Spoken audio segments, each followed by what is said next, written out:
Setelah dikurung oleh nona muda yang sakit jiwa selama 3 tahun. Setelah bosan bermain, dia dengan ekspresi dingin menyuruhmu pergi. Kamu seketika merasa seperti mendapat pengampunan besar. Mengira akhirnya berhasil melepaskan diri dari kendalinya. Siapa sangka, setelah kamu bersembunyi selama 8 tahun, Xia Ziran tiba-tiba mencarimu lagi. Tapi yang mengejutkan adalah, kali ini dia tidak seperti sebelumnya. Ingin mengurungmu, melainkan memintamu menemaninya dengan baik selama 3 hari. Dan berjanji tidak akan mengganggumu lagi setelah itu. Tapi kamu yang sudah takut disiksa tidak peduli. Malah mengira ini adalah trik barunya. Siapa sangka 3 hari kemudian, kepala pelayan Liu tiba-tiba datang. Dengan ekspresi rumit, menyerahkan sebuah map dokumen. Tuan Muda Mo, Nona Besar berpesan. Mulai hari ini, Anda benar-benar bebas. Ini adalah peninggalan Nona Besar untuk Anda. Dia berharap Anda tidak perlu lagi bersusah payah di masa depan. Bisa menikmati hidup dengan baik. Kamu membuka map dokumen dengan penuh kebingungan. Seketika terkejut dengan isinya. Ternyata itu adalah beberapa kartu hitam, serta saham perusahaan dan sertifikat properti. Dengan kaget dan bingung, kamu mengejarnya. Kepala pelayan Liu, tunggu. Sebenarnya apa yang terjadi? Kepala pelayan Liu berhenti, menghela napas, lalu berbalik. Selain memberikan kami para pelayan sedikit uang pesangon, Nona Besar memberikan semua hartanya. Semuanya diberikan padamu. Otakmu kosong. Tanpa sadar bertanya kenapa. Kepala pelayan Liu menghampirimu dan memegang bahumu. Mengguncangnya dengan tidak terkendali. Nona Besar, dia sudah pergi. Kamu bajingan masih belum mengerti. Dia sakit. Sakit parah hingga sekarat. Sebelum meninggal, satu-satunya keinginannya adalah bertemu denganmu sekali lagi. Tapi kamu malah menganggapnya monster. Dia tidak pernah berniat menyakitimu. Kamu tertegun untuk waktu yang lama. Baru berhasil menemukan suaramu kembali. Tapi kenapa dia memberikan warisannya padaku? Memangnya kenapa lagi? Kepala pelayan Liu berteriak histeris. Karena dia peduli padamu. Kamu adalah satu-satunya orang yang dia khawatirkan di dunia ini. Mendengar itu, kamu hanya merasa konyol. Hanya saja tidak tahu kenapa. Jelas-jelas wanita itu sudah mati. Akhirnya, aku memiliki kebebasan. Tapi kenapa tidak ada sedikit pun rasa gembira di hati? Kepala pelayan Liu perlahan-lahan menjadi tenang. Nada bicaranya penuh permohonan. Jika ada kehidupan selanjutnya, tolong berikan Nona Besar sebuah kesempatan. Ya, tanda tanya. Aku mohon padamu. Menatap kepala pelayan yang menangis terseduh-seduh. Kamu mengangguk tanpa sadar. Siapa sangka begitu pikiran itu muncul. Tiba-tiba pandanganmu menjadi gelap. Kehilangan kesadaran. Saat membuka mata lagi, kamu terkejut menemukan dirimu ternyata kembali ke saat Xia Ziran menculikmu dan membawamu pulang hari itu. Melihat gadis yang jatuh di depanmu, reaksi pertamamu adalah berbalik dan lari. Tapi akal sehatmu memberitahu, orang-orangnya pasti bersembunyi di sekitar. Kamu tidak mungkin bisa lari. Mengingat permohonan kepala pelayan Liu di kehidupan sebelumnya, kamu tidak bisa menahan senyum pahit. Karena takdir sudah mengaturnya seperti ini. Kalau begitu, aku akan memberinya kesempatan. Jadi kamu mengulurkan tanganmu pada gadis itu. Xia Ziran melihatnya dan mengangkat kepala dengan mata berkaca-kaca. Menunjukkan wajah kecil yang polos dan tidak berbahaya. Terima kasih, kakiku sakit sekali. Tidak bisa jalan. Bisakah kamu mengantarku pulang? Mendengar dialog yang familiar ini, kamu mengangguk. Memapahnya berdiri di pinggir jalan untuk menyetop taksi. Kembali ke sangkar yang memenjarakanmu selama 3 tahun itu. Begitu memasuki villa keluarga Xia, Xia Ziran langsung menguncimu dengan tatapan membara. Jangan pergi. Tinggallah menemaniku. 10.000 sehari. Mendengar kata-kata itu, kamu pura-pura terkejut dan bertanya balik. Apa tanda tanya? Benarkah memberiku 10.000 sehari? Begitu kata itu selesai diucapkan. Tiba terlihat ekspresi Xia Ziran yang jelas-jelas menjadi rileks. Benar. Segera. Dia menyuruh kepala pelayan Liu untuk mengatur tempat tinggal untukmu. Di dalam kamar, kamu mengeluarkan ponsel. Sejak tadi ponsel itu terus bergetar di sakumu. Membukanya, ternyata pesan dari sahabat karibmu, Yang Dali. Mu tua, Kudengar hari ini kamu tidak di rumah. Jangan-jangan kamu pergi ke rumah bos wanita itu. Dengar nasihatku. Laki-laki juga harus menjaga diri saat bepergian. Jangan sembarangan minum air yang diberikan orang lain. Ingat itu. Melihat perhatian yang familiar ini, hatimu terasa hangat. Sungguh senang bisa bertemu lagi dengan sahabat konyol ini. Tapi saat itu, Siasiran entah sejak kapan sudah berdiri di pintu. Sedang mengobrol dengan siapa? Mendengar itu, hatimu berdebar kencang. Rasa posesif wanita ini tidak hanya menginginkan tubuhmu, tapi juga hatimu. Sedikit saja tidak menurut, dia akan langsung waspada dan langsung merantaimu. Memikirkan itu, kamu mengangkat ponselmu dan langsung menjawab, "Teman masa kecilku." Laki-laki. Wajah Siasiran baru sedikit melembut. Orientasi seksualmu normal? Pertanyaan ini membuatmu benar-benar tercengang. Tertegun sejenak. Baru menjawab, "Aku adalah pria yang normal secara fisik dan mental. Orientasiku tentu saja juga normal." Kalau begitu baguslah. Siasiran menyerahkan sebuah kontrak, membuat 3 aturan denganmu. Tanpa persetujuan pihak A, pihak B tidak boleh sembarangan melangkah keluar dari rumah keluarga Sia. Kedua, pihak B tidak boleh menjalin hubungan asmara dengan gadis lain selain pihak A. Bercinta. Ketiga, aku belum memikirkannya. Nanti akan ditambahkan. Melihat isinya. Meskipun kamu merasa sangat tidak masuk akal, tapi demi 10.000 sehari, kamu tetap menahannya. Menandatangani namamu. Mengingat kata-kata kepala pelayan Liu di kehidupan sebelumnya. Dia bilang, Siasiran tidak pernah berniat menyakitimu. Mungkin memang tidak seseram itu. Hanya saja reaksi awalku terlalu berlebihan. Sehingga membuat hubungan menjadi tegang. Siasiran mengambil kontrak itu dan membolak-baliknya. Menjaganya seperti harta karun. Saat makan malam, mereka berdua duduk berhadapan. Suasana damai ini membuatmu merasa sedikit tidak nyata. Melihat hidangan mewah di atas meja. Kamu perlahan-lahan membuka mulut, begitu banyak makanan. Hanya kita berdua. Pasti tidak akan habis. Terlalu boros. Bagaimana kalau nanti masaknya dikurangi? Siran seketika menangkap kata nanti dalam ucapanmu. Sudut bibirnya terangkat. Dengan senang hati menyetujuinya. Mendengar itu, hatimu juga merasa lega. Bagus, bagus. Ini adalah pertanda baik. Mungkin saja, di masa depan, benar-benar bisa mengubah sifat posesifnya yang mengerikan itu. Setelah makan, Siasiran secara pribadi membawakanmu segelas air lemon. Minumlah segelas air. Setelah minum, cepatlah mandi dan tidur. Waktu juga sudah malam. Mendengar itu, kamu langsung menghabiskannya dalam 1 tegukan. Perlu diketahui, di kehidupan sebelumnya, kamu tidak mendapat perlakuan seperti ini. Setelah makan sampai jam 10, Siasiran bekerja di ruang kerja. Kamu harus duduk di samping menemaninya. Tidak boleh melakukan apa-apa. Ponsel juga tidak boleh dimainkan. Benar-benar siksaan. Mungkin karena hari ini untuk menghadapi Siasiran. Pikiran terlalu tegang. Selesai mandi. Begitu berbaring langsung tertidur. Tapi tidak lama kemudian, pintu kamar dibuka. Gadis itu masuk dengan sangat pelan.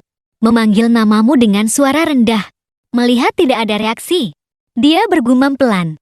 Begitu cepat sudah tertidur. Apakah dosis yang diberikan terlalu banyak? Dia kemudian duduk di tepi tempat tidur. Mengulurkan tangan untuk menyelimutimu. Lalu terus menatapmu. Moji, akhirnya aku bertemu denganmu lagi. Aku sudah mencarimu sangat lama. Tahu tidak? Kamu tidak boleh menyukai gadis lain. Laki-laki juga tidak boleh. Kamu hanya boleh menjadi milikku seorang. Tahu tidak? Kalau kamu tidak nurut, aku akan mematahkan kakimu, merantaimu di sisiku selamanya. Keesokan harinya, kamu mengambil ponsel untuk melihat waktu. Matamu terbelalak, rasa bahagia yang baru saja muncul seketika lenyap. Sial, ternyata tidur sampai jam 10. Lupa memberi hormat pada nona muda kaya raya itu. Tepat pada saat itu, kepala pelayan Liu mengetuk pintu dan masuk. Selamat pagi, tuan mudamu. Kamu melihat kepala pelayan Liu yang tersenyum. Juga membalas dengan tenang. Selamat pagi, kepala pelayan Liu. Dia menatapmu dalam-dalam. Lalu berdeham. Tidak perlu seformal itu. Panggil saja aku paman Liu seperti Nona. Kamu juga tidak berani menolak. mengikuti kata-katanya. Paman Liu, hari ini aku tidak sengaja ketiduran. Kenapa tidak ada yang membangunkanku? Kepala pelayan Liu menjawab sambil tersenyum. Itu perintah Nona. Katanya kamu tidur nyenyak. Jadi biarkan kamu tidur lebih lama. Kamu tertegun mendengarnya. Nona, dia tidak marah. Kepala pelayan Liu melihatnya. Bertanya balik. Di hati tuan mudamu, Nona kami begitu kecil. Berpikiran sempit, sudut bibirmu berkedut. Nona besar. Menyuruhku tinggal di sini bukan untuk bersenang-senang. Aku harus punya etika profesional. Kan tanda tanya. Kepala pelayan Liu ragu-ragu. Akhirnya hanya berkata dengan sopan. Tuan mudamu, sarapan sudah siap. Silakan makan. Kamu mengucapkan terima kasih dan hendak pergi. Tapi kepala pelayan Liu tiba-tiba menambahkan. Tuan muda Du, Nona kami adalah mutiara yang tiada duanya di dunia. Anda hanya perlu tinggal beberapa hari lagi untuk lebih mengenalnya. Maka Anda akan mengerti betapa beruntungnya bertemu dengannya. Kata-kata ini membuat alismu sedikit berkerut. Di kehidupan sebelumnya, kamu sudah mendengar kata-kata seperti ini berkali-kali. Sayangnya, tidak pernah sekalipun kamu mendengarkannya. Sebaliknya, kamu semakin muak. Berkali-kali memberontak.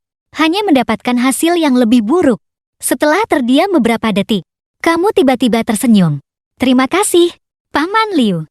Sebenarnya, meskipun kalian mengusirku, aku tidak mau pergi. Kalian mungkin tidak tahu kondisi keluargaku. Ibuku baru saja selesai operasi dan menghabiskan banyak uang. Masih punya banyak utang. Sampai di sini, senyummu semakin lebar. Dan dengan bangga menggoyangkan ponsel. Lihat, aku baru datang sehari. Sudah dapat hampir 10.000 yuan. Pekerjaan sebagus ini sulit dicari meskipun dengan lentera. Tapi saat itu, sosok yang familiar membuatmu seketika kaku. Sial, kenapa Ziaziran muncul dan menghilang seperti hantu? Apakah kata-kataku tadi terdengar semua? Saat kamu sedang memikirkan, apakah Ziaziran marah? Dia malah berkata dengan nada datar. Kukira kamu orang yang angkuh dan tidak suka uang. Aku akan memberimu 1 miliar. Seumur hidupmu aku yang tanggung. Kamu tertegun mendengarnya. Kenapa dia tidak bermain sesuai aturan? Melihat tidak ada reaksi, wajah Ziaziran menjadi dingin. Kenapa? Kamu tidak mau? Keinginan untuk hidup yang kuat membuatmu segera melambaikan tangan. Bukan. Bukan? Maksudku, seumur hidupku tidak bernilai 1 miliar. Itu gampang. Pesan saja kehidupanmu selanjutnya. Kan tanda tanya. Sambil berkata, Ziaziran sudah mengeluarkan ponselnya. Aku akan mentransfer 1 miliar padamu sekarang. Kamu seketika ketakutan setengah mati. Jangan. Jangan. Jangan. Jangan benar-benar memberiku 1 miliar. Kalau begitu, aku takutnya benar-benar akan menjadi burung dalam sangkar seumur hidup. Kepala pelayan Liu yang menyaksikan semua ini hanya menggelengkan kepala. Dia yakin penilaiannya terhadap orang tidak salah. Anak ini terlihat tidak berbeda dari yang lain. Sebenarnya semua itu hanya pura-pura. Tapi ngomong-ngomong, orang yang sudah lama diincar nona besar, jika terlalu biasa-biasa saja, dia malah tidak akan tenang. Anak di depannya ini segar dan tidak biasa. Itu cukup baik. Tapi hatinya selalu tidak tenang. Karena anak ini bukanlah orang yang mau diatur-atur. Belum mengerti apa maksud gelengan kepalanya. Suara Ziaziran terdengar santai. Sebenarnya kamu tidak ingin tinggal di sini. Benar. Kan tanda tanya. Kata-kata itu membuatmu terkejut. Nona Xia, kurasa Anda mungkin salah paham. Kamu memanggilku apa? Ziaziran memotongmu dengan wajah dingin. Nona Xia, keinginan untuk hidup yang kuat membuat otakmu berputar cepat. Kalau begitu, aku panggil kamu Ranran. Boleh tanda tanya. Ziaziran jelas-jelas tertegun sejenak. Tanpa sadar mengulangi, Ranran, usia kita sepertinya hampir sama. Ya tanda tanya. Aku sepertinya sedikit lebih tua darimu. Memanggilmu Ranran tidak masalah. Kan tanda tanya. Ziaziran bergumam pada dirinya sendiri. Belum pernah ada yang memanggilku seperti itu. Melihatnya sedikit ragu. Kamu juga berpikir sejenak. Panggilan ini sepertinya sedikit menggelikan. Kalau kamu tidak suka, ya sudah. Bagaimana kalau aku tetap memanggilmu? Aku bersedia. Ziaziran tiba-tiba memotongmu. Mulai hari ini, Kamu harus memanggilku Ranran. Nama ini hanya boleh kamu yang panggil. Suasana hati Ziaziran membaik dengan kecepatan yang terlihat oleh mata telanjang. Menatapmu dengan penuh harap. Panggil sekali lagi Ranran untuk ku dengar. Kamu dengan patuh memanggil Ranran beberapa kali. Ziaziran tersenyum sampai giginya terlihat. Aku sangat suka nama ini. Mumpung dia sedang senang. Kamu segera menjelaskan. Ranran, tadi aku benar-benar tidak punya maksud lain. Aku ini orangnya jujur. Sejak kecil tidak suka mengambil keuntungan. Aku takut kamu rugi. Kamu memberiku 10.000 sehari. Aku sudah merasa tidak enak. 1 miliar. Belum selesai bicara. Lagi-lagi dipotong dengan angkuh oleh Ziaziran.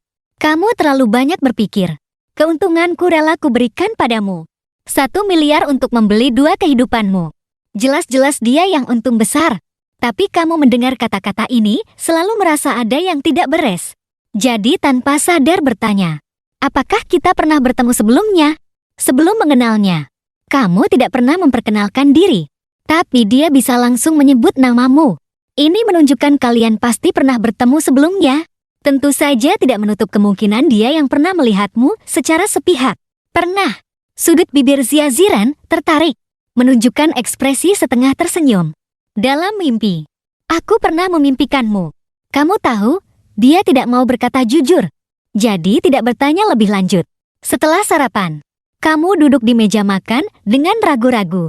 Kamu tahu sekarang tidak seharusnya berlebihan. Tapi kamu sangat ingin pulang. Jadi kamu beralasan ingin pulang mengambil barang. Dan sengaja menekankan akan langsung kembali setelah mengambilnya. Tapi yang tidak kamu sangka adalah Ziaziran ternyata setuju. Bahkan tidak menyuruh orang mengikutimu dan membiarkanmu pergi begitu saja. Tapi setelah dipikir-pikir lagi, ini mungkin setelah kelahiran kembali. Hasil dari kepatuhanmu padanya. Kan tanda tanya. Di depan jendela besar di lantai 2. Tatapan Ziaziran tertuju lekat pada taksi yang kamu tumpangi saat pergi. Wajahnya semakin pucat, seolah akan pingsan di detik berikutnya. Kepala pelayan Liu dengan cemas berkata, Nona besar, kalau Anda tidak rela, saya akan suruh Laulu menangkapnya kembali. Ziaziran diam-diam menggelengkan kepala. Kalau begitu, dia akan membenciku. Kan tanda tanya. Aku tidak mau dibenci olehnya. Tapi aku sudah susah payah menemukannya. Aku benar-benar takut dia akan menghilang lagi. Aku sangat ingin mengikatnya di sisiku. Agar dia hanya menjadi milikku seorang. Sementara itu, setelah kamu meninggalkan villa, kamu langsung pulang. Melihat orang tuamu yang masih sehat walafiat, kamu diam-diam bersumpah tidak akan membiarkan tragedi di kehidupan sebelumnya terulang. Kecelakaan mobil itu merenggut nyawa ayahmu. Dan itu menjadi rasa sakit yang tidak bisa kamu lupakan sampai mati. Setelah reuni singkat dengan orang tua, meskipun sangat enggan, tapi kamu tetap mengambil barang-barangmu dan bergegas turun. Tapi saat itu, seorang gadis dengan gaun putih memanggilmu, Moji. Kebetulan sekali. Sekarang ada waktu. Kulihat di sana ada toko teh susu baru buka. Mau coba bersama? Boy Xiaoxi menatapmu dengan penuh harap. Yakin kamu tidak akan menolak? Bahkan akan sangat berterima kasih. Lagi pula, di antara sekian banyak pengejarnya, dia hanya memberimu kesempatan untuk berbaik hati. Hari ini hanya karena bosan dan ingin jalan-jalan. Makanya dia mencarimu sebagai band serep ini. Tapi mana dia sangka, kamu yang sekarang sudah lama melihat wajah aslinya. Baiklah, bagaimana kalau kamu yang traktir? Senyum di wajah Bai Xiaoxi seketika membeku. Apakah ini sikap mengejar orang? Bukankah sudah sepantasnya laki-laki yang membayar? Dengan sikap seperti ini, masih mau mengejarnya. Jomblo saja seumur hidup. Kamu tahu, dia pasti sedang mengumpatimu dalam hati. Jadi sudut bibirmu terangkat. Sambil tersenyum berkata, aku bercanda denganmu. Mana ada ceritanya perempuan yang traktir? Wei Xiaoxi mendengarnya. Wajahnya langsung berubah dari mendung menjadi cerah. Senyumnya kembali menjadi manis. Aku tahu, kamu hanya bercanda. Tapi kamu tiba-tiba menghilangkan senyummu. Dengan dingin melontarkan kalimat, ternyata kamu ingin minum teh susu gratis? Maaf, aku tidak punya teh susu gratis di sini. Tapi teh hitam dingin ada. Kamu mau minum? Selesai bicara. Kamu tidak memberinya waktu untuk bereaksi. langsung pergi begitu saja. Boy Sihoksi tertegun di tempat untuk waktu yang lama. Benar-benar tidak percaya kamu tidak akan menolaknya. Dan berani berkata kasar padanya. Saat dia kaget, marah, dan bingung. Siapa sangka tidak jauh dari sana. Xia Ziran sedang berada di dalam mobil. Menatap pemandangan ini dengan dingin. Sebelum jam 8 malam ini, aku mau semua informasi tentang wanita itu. Baik, Nona besar. Kepala pelayan Liu mengangguk. Tatapan Xia Ziran kembali tertuju padamu yang menjauh. Tatapannya menjadi rumit. Dia sangat takut kamu akan tiba-tiba menghilang. Lebih takut lagi, kamu akan direbut oleh wanita lain. Dia berusaha keras memikirkan apa yang harus dilakukan agar kamu benar-benar menjadi miliknya seorang. Tiba-tiba, sebuah ide gila muncul di benaknya. Benar, keluarga. Kalau begitu, jadilah keluarga. Ya, tanda tanya. Aku mau menikah dengannya. Kepala pelayan Liu melihat kekhawatirannya. Nona, sebenarnya Anda tidak perlu khawatir. Aku bisa melihatnya. Tuan mudamu tidak menyukai gadis tadi. Tapi dia tidak menyukai gadis itu. Bukan berarti dia tidak akan menyukai orang lain. Sampai di sini, Xia Ziran tiba-tiba menjadi sangat cemas. Paman Liu, menurutmu, apakah dia akan menyukaiku? Ada kilatan rasa kasihan di mata Paman Liu. Tentu, Nona besar. Anda adalah gadis terbaik di dunia. Jika dia tidak mencintai, berarti dia buta. Kembali ke rumah Xia. Xia Ziran langsung mencarimu. Moji, aku suka kamu. Aku ingin bersamamu selamanya. Tidak perlu langsung menjawab. Aku akan memberimu waktu untuk berpikir. Beri aku jawaban besok pagi. Menatap punggung Xia Ziran yang melarikan diri. Hatimu seketika campur aduk. Ternyata ditembak seperti ini. Aku memang ingin bergaul baik dengan Xia Ziran. Tapi bukankah progresnya terlalu cepat? Setelah tertegun sejenak, kamu akhirnya sadar kembali.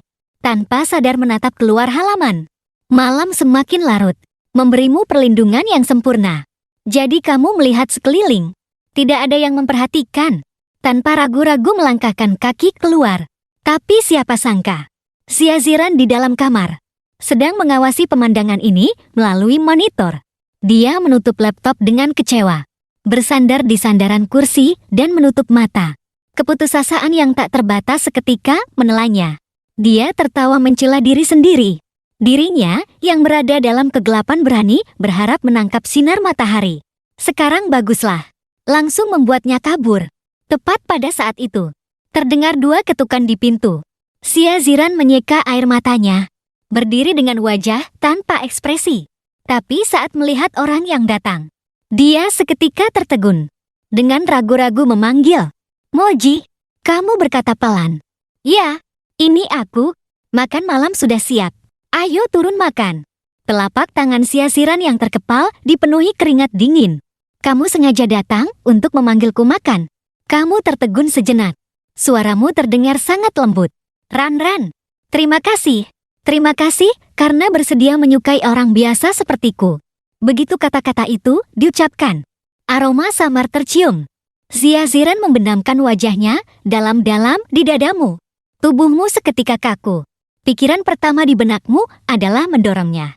Tapi akal sehatmu memberitahu, ini adalah mencoba-coba di ambang kematian. Kamu berusaha keras menahannya. Saat ini, kamu merasa seolah-olah telah menemukan cara yang benar untuk bergaul dengan Xia Ziran. Dengan mode, anggap saja dia sebagai pasien. Penyakit posesif juga penyakit. Terhadap pasien harus lebih banyak perhati-hatian. Xia Ziran memeluknya sebentar, lalu melepaskannya. Aku tidak lapar sekarang. Kamu makan dulu saja. Mendengar tidak perlu makan berhadapan dengannya. Kamu seketika merasa lega. Tapi masih berpura-pura membujuknya untuk makan sedikit. Kalau tidak, bagaimana tubuhmu bisa tahan? Suasana hati Xia Ziran yang jatuh ke dasar lembah. Setelah kamu muncul, secara ajaib membaik. Setelah ragu-ragu sejenak, dia berkata, lupakan saja. Aku akan makan nanti kalau sudah lapar. Mendengar itu, kamu juga tidak bisa berkata apa-apa lagi. Langsung turun untuk makan. Mungkin karena ucapan terima kasih sebelum makan. Setelah itu, Xia Ziran, sikapnya terhadapmu menjadi jauh lebih baik. Untuk mendapatkan kepercayaannya, kamu secara sukarela menyerahkan ponselmu di siang hari. Sampai jam 10.30 malam sebelum tidur. Akhirnya kembali ke tanganmu. Saat ini, kamu bolak-balik tidak bisa tidur. Membaca pesan satu persatu. Tapi saat melihat kotak obrolan dengan Bai Xiaoxi, kamu benar-benar tertegun. Moji, apa yang kamu katakan padaku sebelum pergi kemarin? Apa kamu tuli? Aku bilang tidak ada teh susu gratis. Mau air kencing anak laki-laki, gratis. Hanya untuk cangkir teh. Riwayat obrolan berakhir di sini. Melihat nama panggilanmu tidak akan pernah meninggalkan Ran-Ran. Kamu langsung menyemburkan air. Gaya ini terlalu sia-siran. Tapi dia benar-benar hebat. Selanjutnya, kamu membuka kotak obrolan dengan sahabatmu, Yang Dali. Dia mengirimkan setumpuk foto wanita cantik dan bilang akan mengenalkanmu dengan sepupu jauhnya yang cantik, jauh lebih cantik dari Bai Xiaoxi. Aku akan menjodohkan kalian. Hasilnya, akunmu membalas. Benarkah? Kulihat kamu dan kandang babi. Babi betina kecil yang cantik di sana juga cukup serasi. Yang Dali langsung tertegun. Menelepon dengan panik bertanya. Saudaraku, mana orangnya? Siapa Ran-Ran? Kamu itu Ran-Ran. Hasilnya, tanpa kecuali, semua ditolak oleh sia-siran. Dan dengan senang hati mengakui. Dan dengan angkuh menyatakan kedaulatan. Benar, Ngoge adalah milikku. Kalau kamu berani mengenalkannya dengan gadis lain lagi, aku tidak akan melepaskanmu. Melihat ini, kamu dengan agak pasrah menelpon balik Yang Dali. Ini harus dijelaskan. Kalau tidak, dengan sifat Yang Dali, mungkin dia akan datang membawakan pisau dapur. Begitu telepon tersambung. Suaranya yang keras hampir memecahkan gendang telingamu. Siapa Ran-Ran? Aku baru saja pergi. Kamu sudah punya pacar baru. Benar-benar tidak setia kawan? Dia bahkan bilang aku serasi dengan babi betina kecil. Benar-benar membuatku marah. Mendengar emosinya semakin tidak terkendali. Kamu segera menjelaskan. Kamu terlalu banyak berpikir. Dia tidak punya niat buruk. Tapi Yang Dali terlihat tidak percaya. Moji, kamu benar-benar pacaran dengannya. Dan mengganti nama WeChat yang begitu menggelikan. Tapi sayang sekali. Sepupuku tidak hanya cantik, tapi juga baik hati. Awalnya, aku ingin kita menjadi lebih dekat. Kamu hanya merasa semakin banyak bicara. Semakin berbahaya. Jadi segera mengalihkan pembicaraan. Kamu tadi menelepon, siapa? Kamu tidak bilang. Aku hampir lupa. Bai Xiaoxi menghubungimu? Dia baru saja menelponku. Secara tidak langsung menanyakan kabarmu. Yang Dali semakin bersemangat. Siapa sangka kamu bergerak begitu cepat? Ngomong-ngomong, pacarmu cantik tidak? Kamu tidak mengerti kenapa topik pembicaraan kembali ke situ lagi. Terpaksa hanya bisa mengiyakan dengan pasrah. Yang tua, aku sekarang punya pacar. Lain kali jangan sebut-sebut gadis lain di depanku. Yang Dali tertegun sejenak. Kemudian bertanya, bukan? Sobat, apa kamu akan menjadi suami yang takut istri nanti? Seperti ayahku. Apa salahnya takut istri? Kamu bertanya balik dengan serius. Pria yang mendengarkan istrinya biasanya beruntung.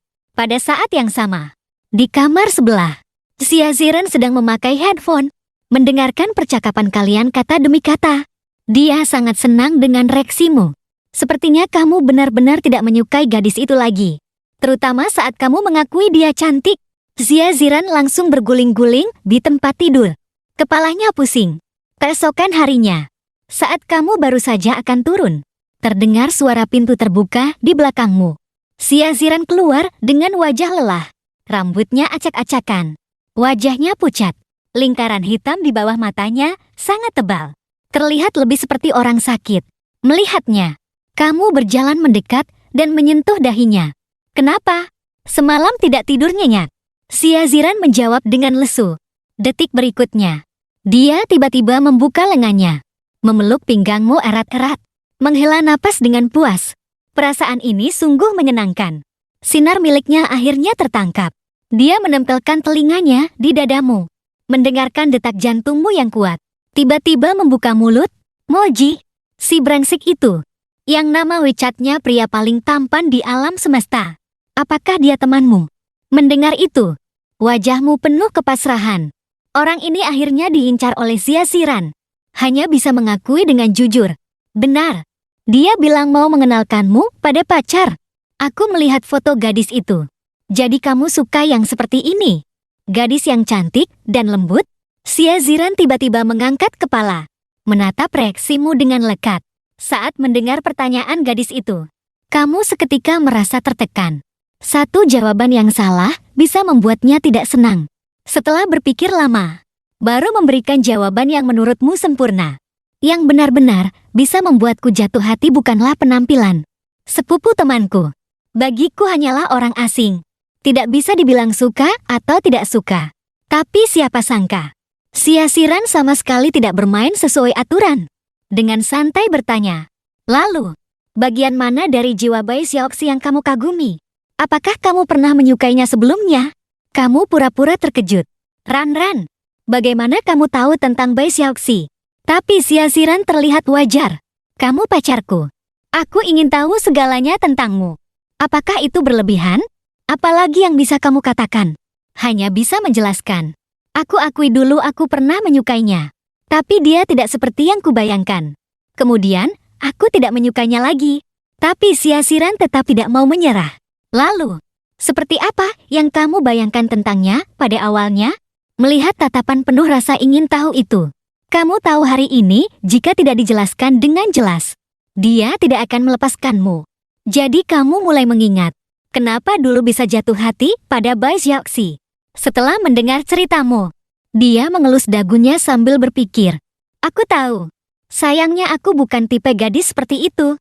Ya, jadi mulai sekarang, kamu harus mendefinisikan ulang standar tipemu, yaitu yang seperti aku. Selain aku, kamu tidak boleh menyukai gadis lain. Kamu dengar tidak? Kamu tidak hanya harus menjadi pacarku, tapi juga menjadi suamiku di masa depan.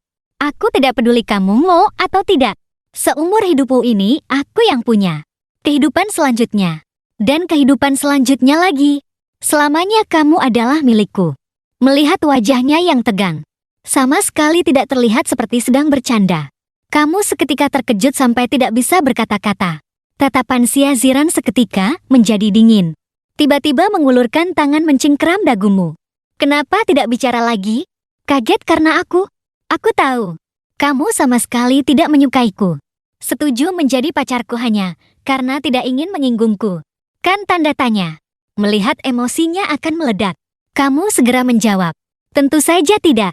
Aku hanya sedikit terkejut. Ran, kamu begitu cantik dan luar biasa. Dengan kondisimu, kamu bisa menemukan pria yang 1,0 kali lebih baik dariku. Apa pantasnya aku mendapatkan perhatianmu?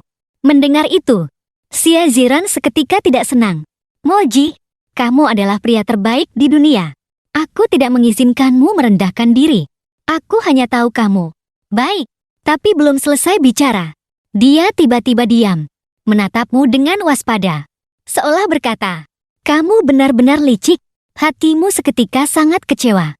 Ingin mendapatkan informasi dari mulut wanita pintar ini sangat sulit.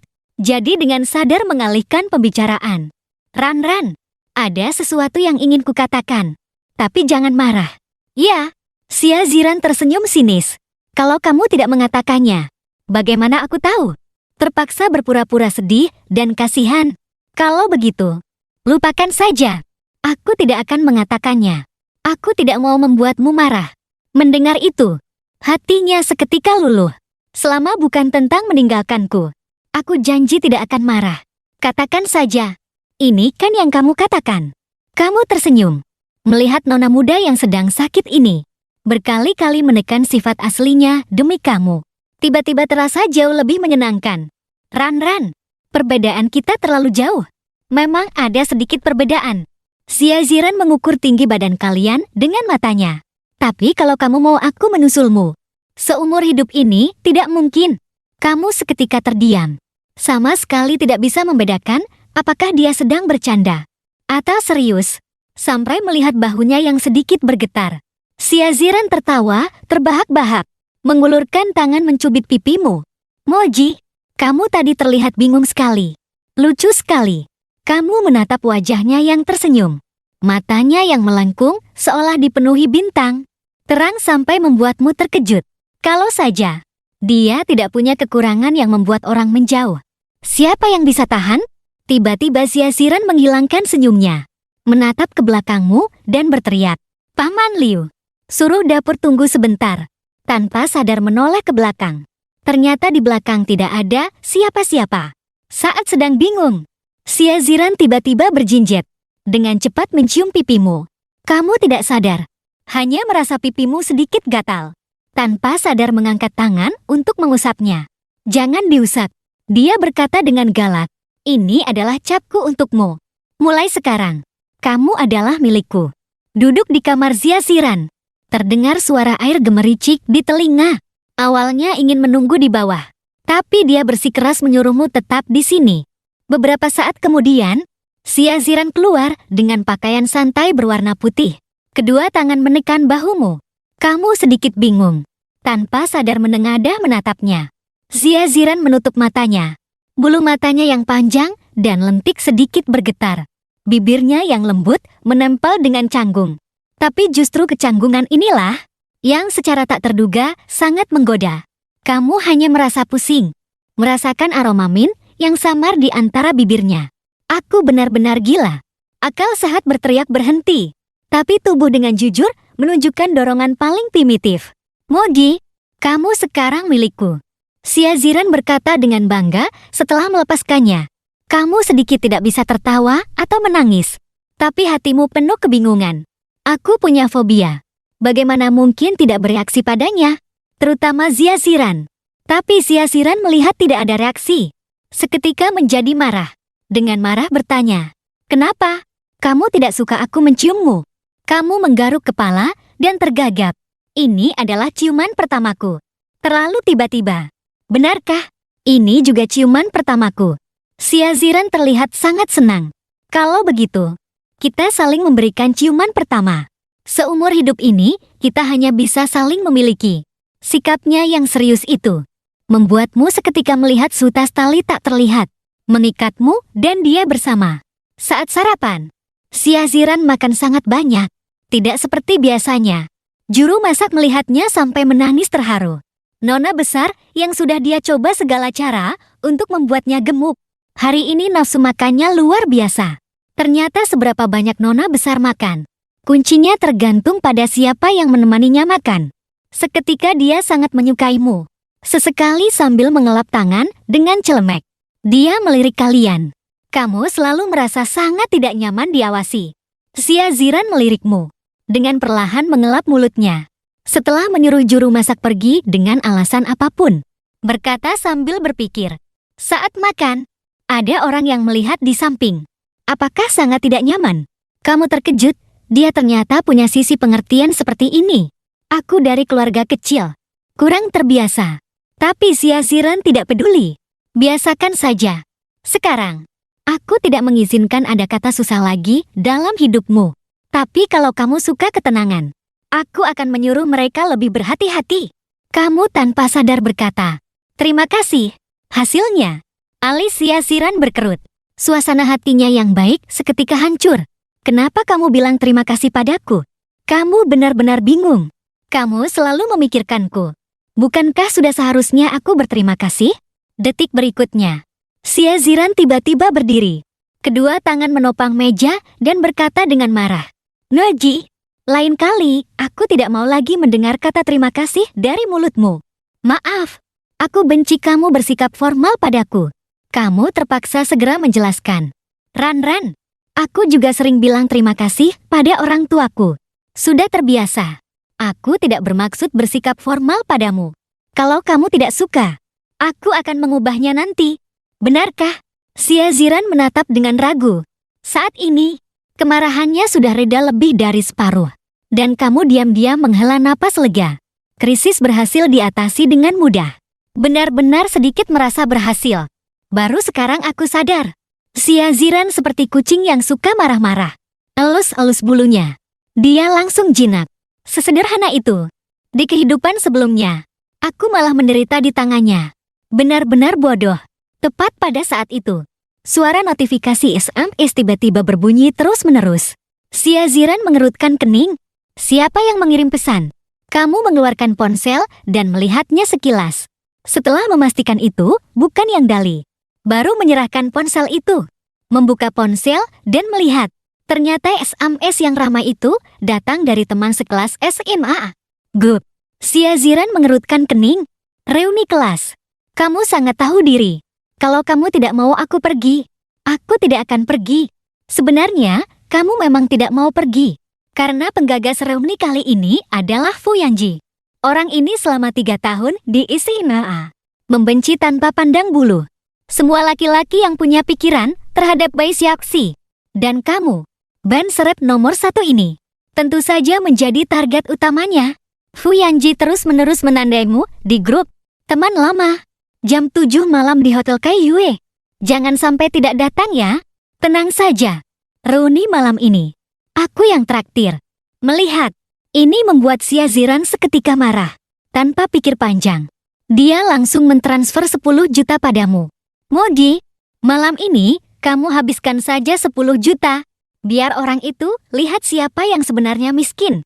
Membuka mulut hendak menolak, tapi teringat akibat penolakan terakhir kali.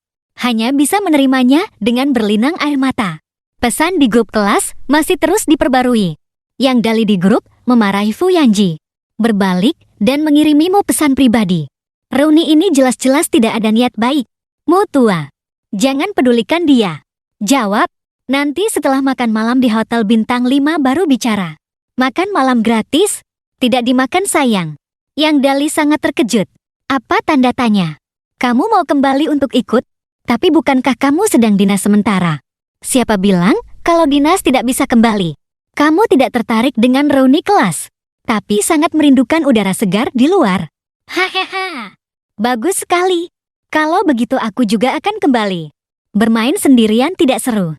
Kita berdua sudah beberapa hari tidak bertemu. Kebetulan bisa kumpul-kumpul di acara ini. Mendengar pesan suara terbaru. Kamu tiba-tiba merasa suhu di sekitarmu turun beberapa derajat. Xia Ziran berkata dengan nada dingin. Kamu dan pria paling tak tahu malu di dunia itu hanya teman biasa. Kamu segera mengangkat tangan bersumpah. Persahabatan kami lebih kuat dari emas. Aku adalah pria Straiget sejati. Kalau begitu, hubunganmu dengannya tidak boleh lebih baik dariku. Jangan lupa, aku pacarmu, istrimu di masa depan.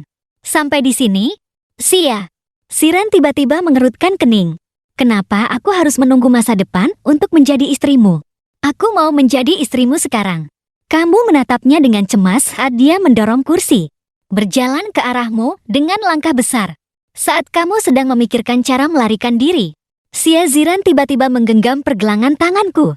Menuju gerbang utama. Paman Liu, siapkan mobil. Aku mau ke kantor catatan sipil untuk menikah dengan Mogi.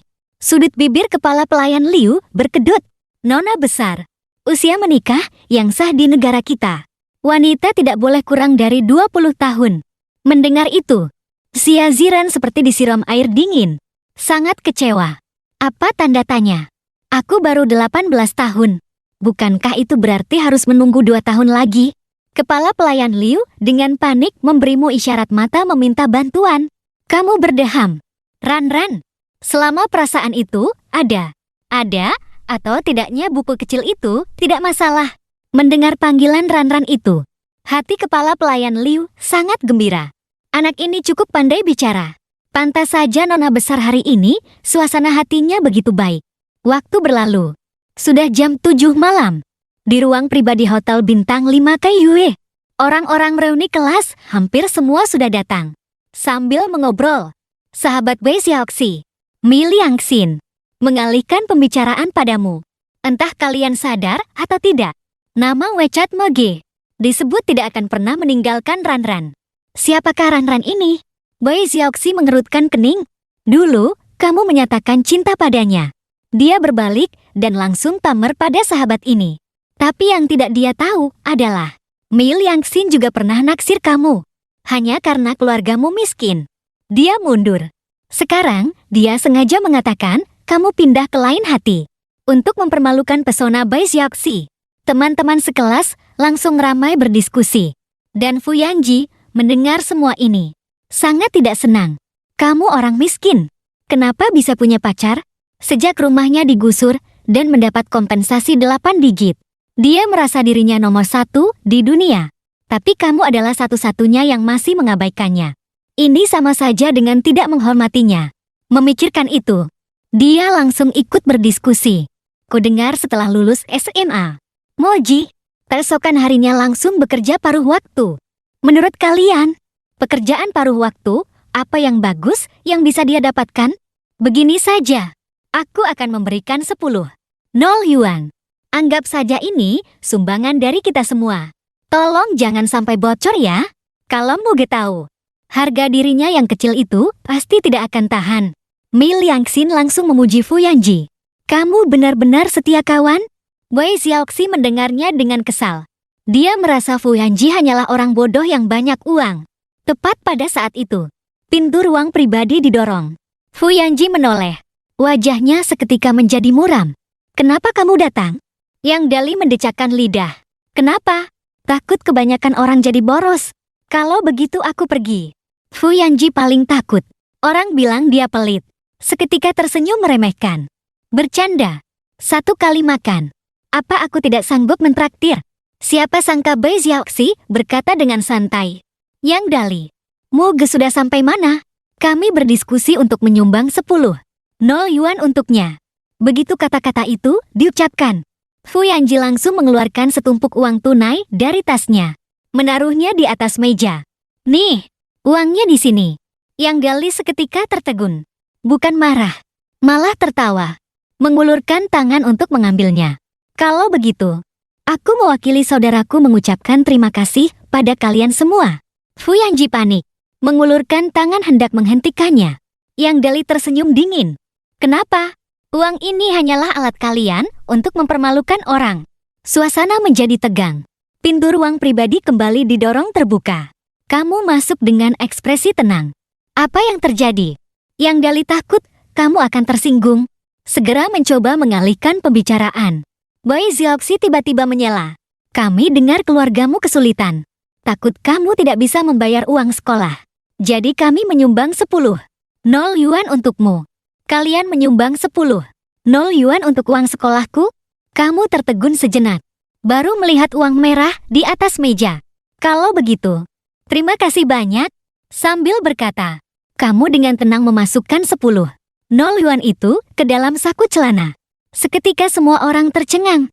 Fu Yanji menatap wajahmu lekat-lekat. Ingin menemukan sedikit pun rasa malu atau marah. Namun, dia sangat kecewa. Baru sadar dia rugi besar. Uang 10,0 yuan begitu saja masuk ke kantongmu dengan sia-sia. Suasana hati Bai Xiaoxi juga tidak lebih baik. Sejak masuk pintu sampai sekarang, kamu sama sekali tidak pernah menatapnya langsung. Saat ini, si tak tahu diuntung. Tiba-tiba menyadari pakaian yang kamu kenakan tidak sederhana. Semuanya adalah merek ternama asli. Melihat temperamenmu yang tenang dan santai, dia tiba-tiba merasa telah menemukan rahasia besar. Ternyata kamu adalah generasi kedua kaya raya yang tersembunyi. Jadi dia dengan genit mendekatimu. Kak Ngu, pakaian yang kamu kenakan ini kelihatannya berkualitas bagus. Beli di mana?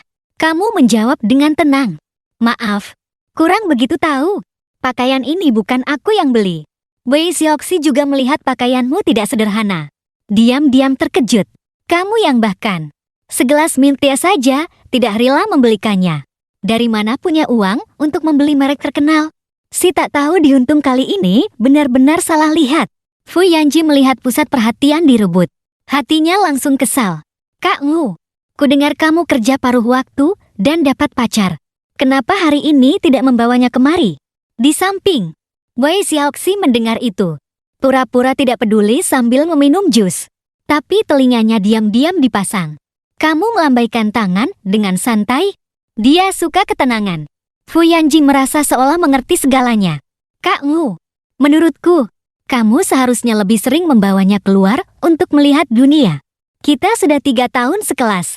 Saling kenal luar dalam. Bukan orang lain. Si tak tahu diuntung langsung bertanya. Kak Ngu, pacarmu cantik tidak? Sebelum kamu bisa menjawab, Yang Dali langsung menjawab untukmu. Cantik, sangat-sangat cantik. Lebih cantik dari semua siswi yang ada di sini. Fu Yanji segera menjilat. Itu sudah pasti. Tentu saja tidak. Kecantikan Bai Xiaoxi bahkan tidak kalah jika dibandingkan dengan bintang besar. Wei Xiaoxi mendengarnya dan merasa sangat senang. Demi menjadi yang paling memukau hari ini, dia sudah berdandan dengan sangat teliti. Yakin bahwa pacarmu pasti tidak secantik dia. Namun kamu dengan tenang berkata, Fu Yanji, pernahkah kamu dengar di atas langit masih ada langit? Aku tidak berani bilang pacarku sangat cantik. Tapi aku berani bilang, dia lebih cantik dari semua wanita yang pernah kulihat seumur hidupku. 100 kali lebih cantik, yang Dali berkata dengan bangga.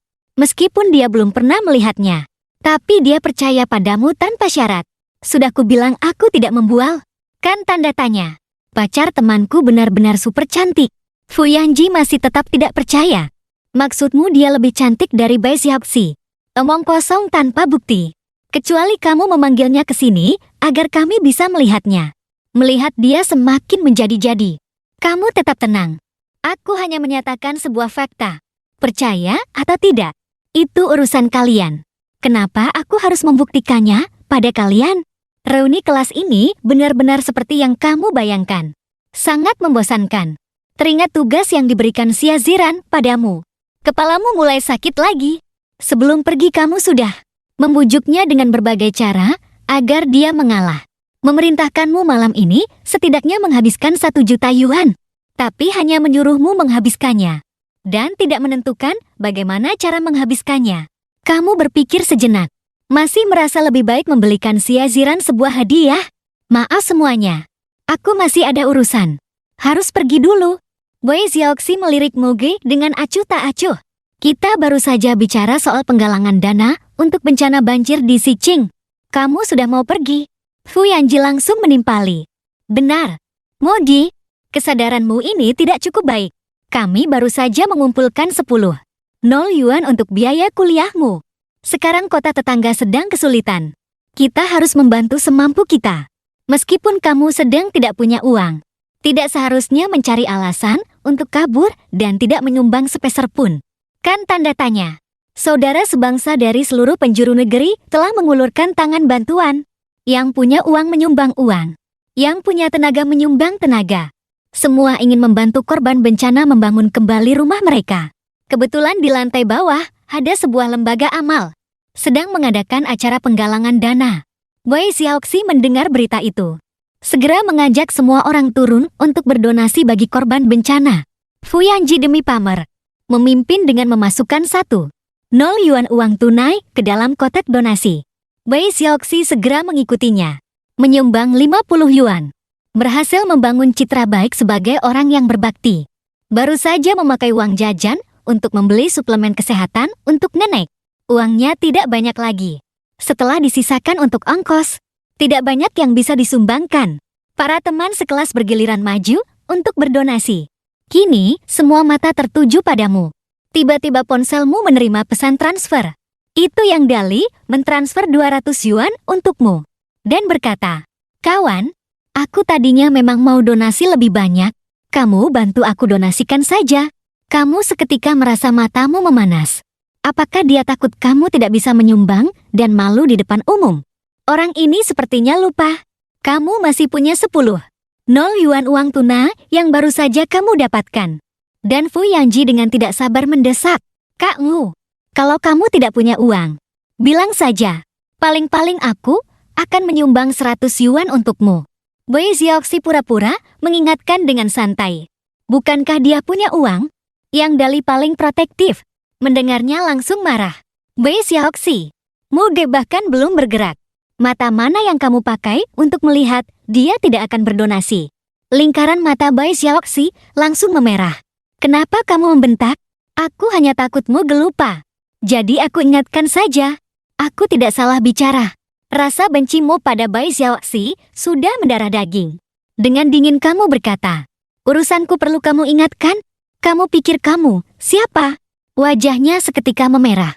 Lama tidak bisa mengucapkan sepatah kata pun. Fu Yanji yang ingin melindungi sang bunga menunjukmu dan hendak marah. Namun melihatmu dengan santai dari saku. Mengeluarkan uang 10 yuan itu.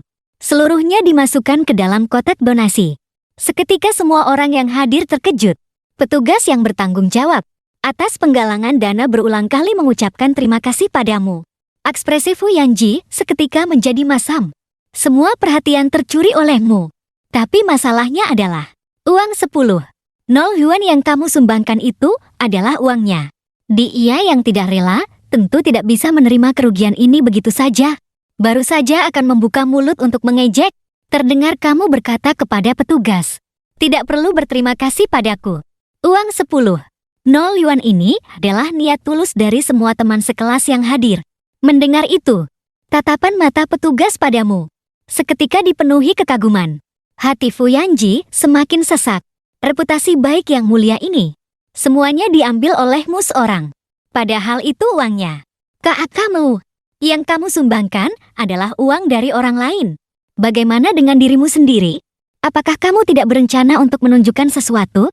Kamu menatapnya dengan acuh tak acuh. Malas berdebat dengannya. Mengeluarkan ponsel dan mengarahkannya ke kode pembayaran. Fu Yanji masih menyindir di samping. Menyumbang sedikit tidak apa-apa. Semua orang tahu kamu miskin. Lakukan sesuai kemampuan saja. Kami semua mengerti. Sementara itu, Boy Xiaoxi diam-diam menghitung. Tidak tahu berapa banyak uang yang akan kamu sumbangkan. Jangan-jangan hanya menyumbang 10 atau 8 yuan saja. Lagi pula, bahkan segelas milk tea saja tidak rela mentraktirnya. Pantas saja jomblo seumur hidup. Yang Dali berdiri paling dekat dan melihat dengan jelas. Melihat kamu memasukkan angka 2000. Seketika agak tidak percaya. Membantu orang lain. Juga harus memastikan kualitas hidup sendiri dulu. Kan tanda tanya. Saat dia sedang melamun. Melihatmu ternyata menekan 2 angka 0 lagi. Yang Dali mengira matanya salah lihat. Mengucek matanya dan melihat lagi. Sialan. Apa kamu sudah gila? Apakah dia terprovokasi oleh Fu Yanji? Dia segera diam-diam menarik lengan bajumu. Memberi isyarat dengan matanya. Kawan, sudahlah, cukup, jangan main-main. Kamu menoleh dan meliriknya. Berpikir sejenak. Jarimu sekali lagi menunjuk ke kolom input jumlah. Menghapus angka 2 itu. Menggantinya dengan angka 5. Tanpa ragu menekan tombol bayar. Melihat adegan ini, Yang Dali dengan putus asa menutupi matanya. Sedangkan Fu Yanji sudah tidak sabar ingin melihatmu dipermalukan. Menoleh ke arah Bai Xiaoxi. Kalian tebak kamu mau donasi berapa? Sambil berbicara, dia mengulurkan 5 jari. Bai Xiaoxi sangat meremehkan. Tapi masih dengan murah hati berkata, meskipun tidak banyak, itu juga merupakan bentuk kepedulian dari teman sekelas kita. Moji, si tak tahu diuntung sama sekali tidak percaya dan mendekatimu. Detik berikutnya, dia terkejut menutup mulutnya. 500. 0. Mogi ternyata mau donasi 500. 0. Begitu suara itu terdengar, seseorang berhasil menerima pembayaran 500. 0 yuan. Mendengar suara notifikasi itu, Boy Xiaoxi merasa suaranya bergetar. Mogi, kamu benar-benar donasi 500. 0. Kamu bahkan malas meliriknya. Petugas penggalangan dana juga terdiam di tempat. Begitu bersemangat hingga bicaranya tidak karuan. Terima kasih atas kemurahan hati Bapak ini. Kami mewakili masyarakat di daerah bencana berterima kasih padamu. Kamu berkata dengan tenang. Tidak perlu berterima kasih padaku. Kalau mau berterima kasihlah pada pacarku. Ran. Dia yang menitipkanku untuk mendonasikan uang ini ke daerah bencana. Setelah selesai bicara, kamu mengabaikan teman-teman sekelasmu yang mulutnya ternganga. Menepuk bahu Yang Dali. Ayo pergi. Yang Dali tersentak. Dirangkul olehmu. Berjalan beberapa langkah dengan pusing. Menatapmu dengan ekspresi kosong. Merasa sahabat baiknya tiba-tiba menjadi sangat asing. Di belakang terdengar raungan Fu Yanji yang meragukan hidupnya. Tidak mungkin. Bukankah Mugi itu orang miskin yang bahkan tidak bisa bayar uang sekolah? Dari mana dia dapat 500? 0 untuk donasi. Seseorang berbisik membantah. Tapi dia memang donasi 500. 0.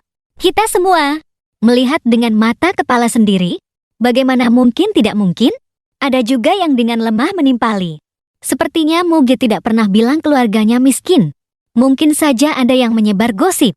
Fu Yanji seolah teringat sesuatu. Tiba-tiba menoleh ke arah Bai Xiaoxi. Dulu, yang bilang keluargamu gemiskin, tidak bisa membayar uang sekolah adalah dia. Bai Xiaoxi sama sekali tidak memperhatikan. Tatapannya sedang kosong menatapmu. terhanyut dalam keterkejutan dan tidak bisa melepaskan diri. Namun keterkejutan itu diwarnai banyak emosi kompleks.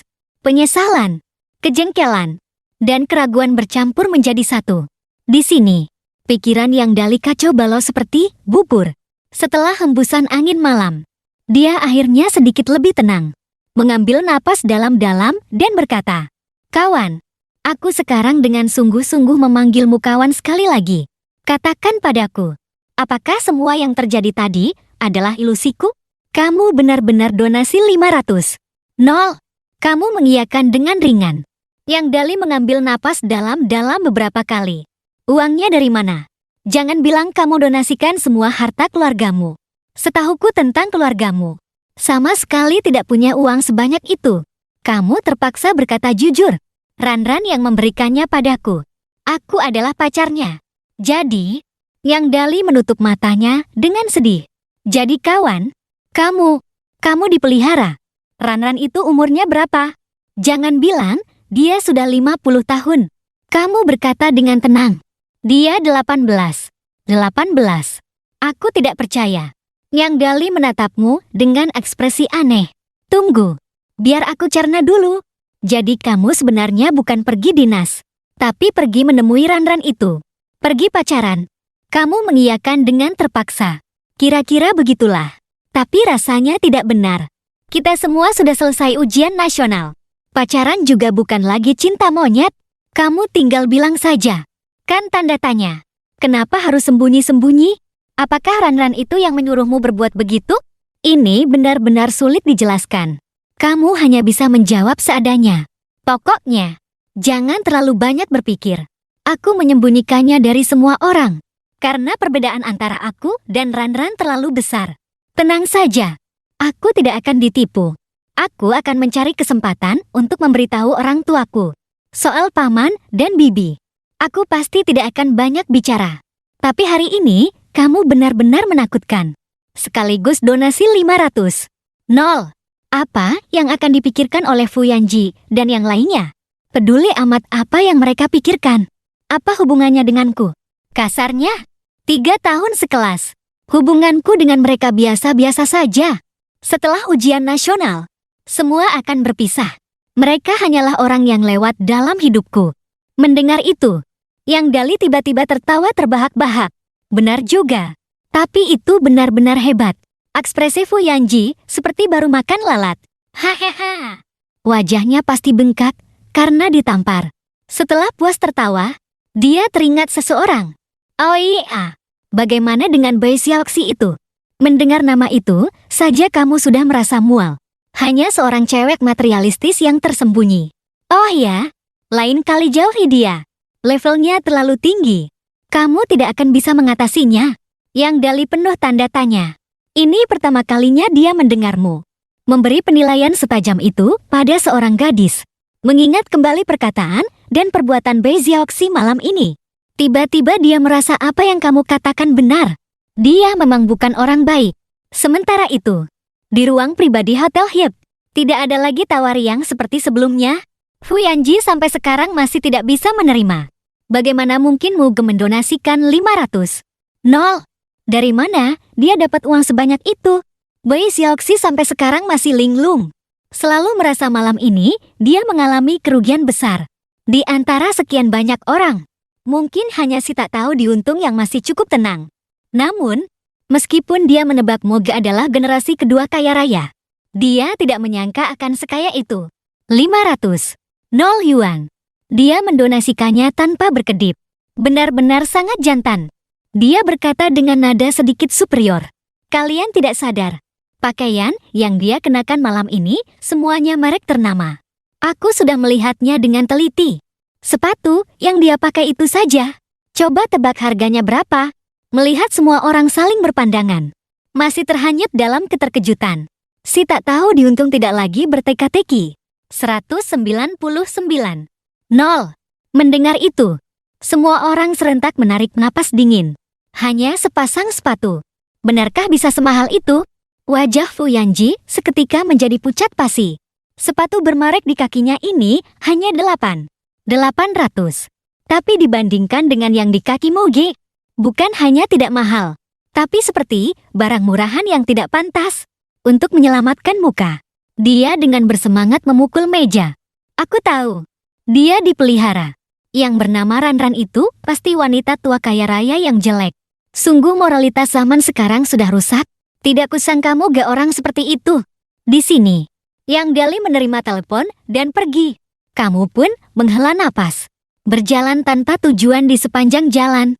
Berhenti di depan sebuah toko perhiasan dan melihat ke dalam. Di kehidupan sebelumnya, kamu tidak pernah melihat Siasiran memakai perhiasan.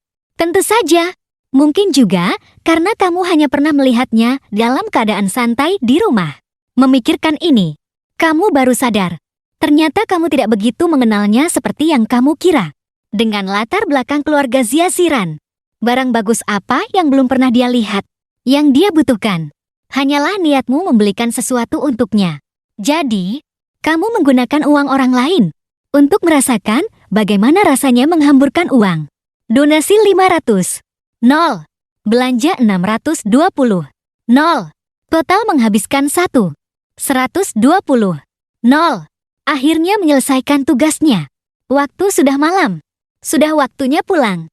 Tapi di kejauhan, rombongan teman sekelas itu setelah makan besar dengan hambar. Saat ini sedang berdiri di pinggir jalan bersiap untuk bubar. Seseorang dengan mata jeli tidak bisa menahan diri untuk berbisik. Hei, kalian lihat. Apakah itu Muga? Belum selesai bicara. Sebuah Rolls Royce yang berkilauan mewah perlahan mendekat. Berhasil menarik perhatian semua orang. Dari dirimu. Si tak tahu diuntung tampak berpikir. Mobil ini bukan untuk menjemput Muge. Kan tanda tanya. Fu Yanji seperti kucing yang ekornya terinjak. Langsung melompat. Menatap mobil mewah itu dengan penuh harap. Berhayal suatu hari nanti bisa duduk di dalamnya. Wei Xiaoxi mencibir. Sing, kamu tidak lihat dia berdiri di sana. Jelas-jelas sedang menunggu taksi. Kan tanda tanya. Namun dalam hati dia bergumam. Bukankah dia punya uang dan suka pamer? Kalau mampu, panggil juga sebuah Rolls Royce untuk kami lihat. Hanya saja pikiran, itu baru saja muncul. Mobil mewah itu benar-benar berhenti di depanmu. 1. Pria paruh baya mengambil kantong belanja dari tanganmu. Dan secara pribadi membukakan pintu belakang untukmu. Dengan hormat membuat gerakan mempersilakan. Kamu sedikit mengangguk, kemudian membungkuk dan masuk ke dalam. Kemudian pria paruh baya itu dengan perhatian menutup pintu mobil untukmu. Kembali ke kursi pengemudi. Menyalakan mobil dan pergi. Di dalam mobil, kamu baru saja duduk dengan nyaman. Gadis yang tadinya manja itu segera memeluk pinggangmu. Membenamkan wajahnya di dadamu dan bernapas dengan rakus. Namun kamu tidak menunjukkan penolakan sedikit pun. Menyadari kemampuan adaptasimu sangat kuat. Baru beberapa hari. Ternyata sudah terbiasa dengan sentuhan Siasiran. Setelah ragu sejenak, kamu akhirnya mengulurkan tangan dan balas memeluknya. Di dalam mobil, hening sepanjang perjalanan. Tidak ada yang berbicara. Kembali ke villa keluarga Xia. Lampu terang benderang. Pengurus Liu berjalan mendekat dengan wajah cemas.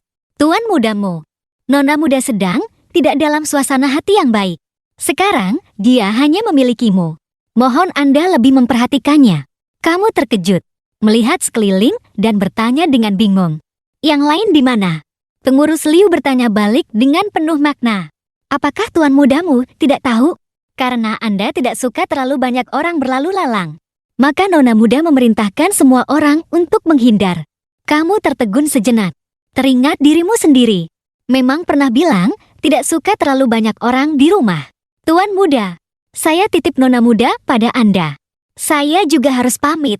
Setelah selesai bicara, pengurus Liu membungkuk hormat padamu. Kamu tiba-tiba merasa beban di pundakmu terasa lebih berat. Saat makan malam, kamu dan Siasiran duduk berhadapan. Belum sempat menelan sesuap nasi. Kamu diam-diam meliriknya beberapa kali. Siasiran jelas sedang dalam suasana hati yang buruk. Alisnya menunjukkan sedikit kesedihan.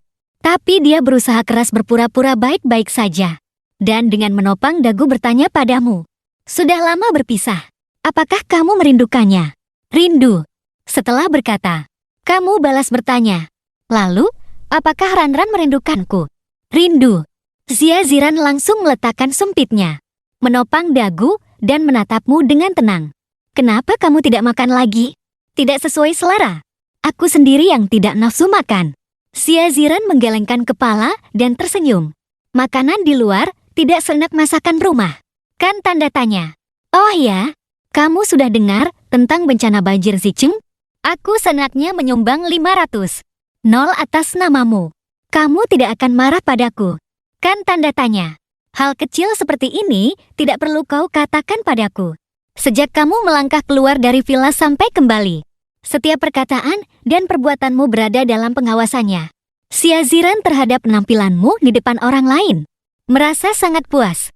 Pukul 10 malam. Kamu baru saja mengeringkan rambut dan bersiap untuk tidur. Pintu kamar tiba-tiba didorong terbuka. Xia Ziran memeluk bantal. Tanpa berkata apa-apa langsung naik ke tempat tidurmu. Kamu terbelalak kaget. Membuka mulut ingin bertanya, apakah dia salah kamar? Tapi setelah dipikir-pikir lagi, rasanya lucu. Ini adalah rumah keluarga Xia. Mana ada kamarmu di sini? Ragu sejenak. Kamu mengambil bantalmu sendiri dan berbalik hendak pergi. Kamu mau kemana? Xia Ziran mengerutkan kening. Kemudian, menepuk tempat kosong di sampingnya. Ini luas sekali. Cukup untukmu tidur. Kamu terbata-bata mencari alasan. Sepertinya aku lebih baik tidur di kamar tamu. Tidurku tidak nyenyak. Tidak apa-apa. Aku tidak keberatan. Xia Ziran duduk. Rambut panjangnya tergerai di bahu. Tulang selangkanya terlihat samar-samar. Kamu masih melakukan perlawanan terakhir. Akan merusak reputasimu. Melihat wajahmu penuh penolakan. Wajahnya menjadi muram. Suaranya tiba-tiba dingin. Reputasi apa? Aku tidak peduli. Aku tahu. Kamu sama sekali tidak berencana menikahiku. Melihat dia akan marah lagi. Kamu terpaksa berbaring dengan enggan. Xia Ziran ternyata sangat mudah dibujuk. Setelah kamu patuh naik ke tempat tidur, dia menutup matanya dengan lelah. Dalam kegelapan, kamu membuka mata lebar-lebar. Hatimu bingung dan gelisah. Jarakmu dengannya semakin dekat. Sekarang bahkan sudah tidur di satu ranjang. Tapi yang benar-benar membuatmu takut adalah selain tidak nyaman, kamu ternyata tidak merasakan sedikit pun rasa jijik padanya. Masalah ini sangat serius. Karena itu, kamu merasa sangat gelisah. Berusaha keras mencari alasan untuk menenangkan diri. Entah berapa lama, Xia Ziran yang tadinya diam di sampingmu, tiba-tiba bergerak. Tubuhnya yang lembut menempel padamu. Otakmu seketika berdengung. Seluruh tubuhmu langsung menegang. Dia mengulurkan tangannya ke pinggangmu. Suaranya terdengar memohon. Sesuatu yang jarang terjadi. Mogi, jangan pernah tinggalkan aku. Ya, tanda tanya. Berdasarkan napasnya yang teratur. Kali ini, dia benar-benar tertidur. Namun kamu tidak bisa tidur untuk waktu yang lama. Bisikan yang hampir memohon itu terus terngiang di benakmu. Seperti ini secara langsung. Merasakan betapa pentingnya dirimu baginya. Ini adalah pertama kalinya. Pikiranmu kacau balau. Setelah beberapa lama, kamu menghela napas, berjingkat-jingkat bangkit dan pergi ke kamar mandi. Menutup pintu kamar mandi. Kamu membasuh wajahmu dengan air dingin. Otakmu yang kacau seketika jernih. Rasa kesal juga banyak berkurang. Kedua tangan menopang di wastafel, menundukkan kepala dan melamun. Tepat pada saat itu, tiba-tiba terdengar panggilan dari luar pintu. Kak Ngu, kamu tanpa sadar memijat pangkal hidungmu. Emosi yang tak dapat dijelaskan muncul di hatimu. Saat kamu bangun, dia tidur begitu nyenyak. Kenapa begitu kamu pergi? Dia langsung bangun. Setelah beberapa saat, kamu membuka pintu dan keluar. Silau oleh cahaya terang hingga tidak bisa membuka mata. Ketika matamu sudah terbiasa dan melihat jelas pemandangan di kamar tidur, kamu tertegun. Xia Ziran duduk di karpet sambil memeluk lututnya. Kepalanya terbenam di antara kedua kakinya. Bahunya masih sedikit bergetar.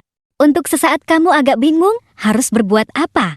Perlahan berjalan mendekat dan berjongkok. Tanganmu dengan lembut menepuk bahunya. Bertanya dengan prihatin. Mimpi buruk. Xia Ziran perlahan mengangkat kepalanya. Bulu matanya basah oleh air mata. Kemudian tiba-tiba melompat ke dalam pelukanmu. Menangis dengan sangat tertahan. Kak Ngu, apakah ini kamu? Kamu memeluknya dengan canggung, menepuk punggungnya perlahan. Ini aku. Dia sepertinya tidak percaya. menangkup wajahmu dan memastikan dengan mata berlinang air mata. Baru kemudian memelukmu lagi dengan erat. Aku kira kamu sudah tidak ada. Aku selalu di sini. Aku tadi baru ke kamar mandi. Jangan tinggalkan aku. Jangan seperti mereka. Tinggalkan aku. Ya, tanda tanya. Kamu. Sekarang aku hanya memilikimu. Sia-Ziran bicara tidak jelas. Berkata-kata tidak karuan. Suaranya bergetar. Menggunakan seluruh kekuatannya. Kamu bisa merasakan dia sangat ketakutan. Tidak akan. Aku tidak akan meninggalkanmu.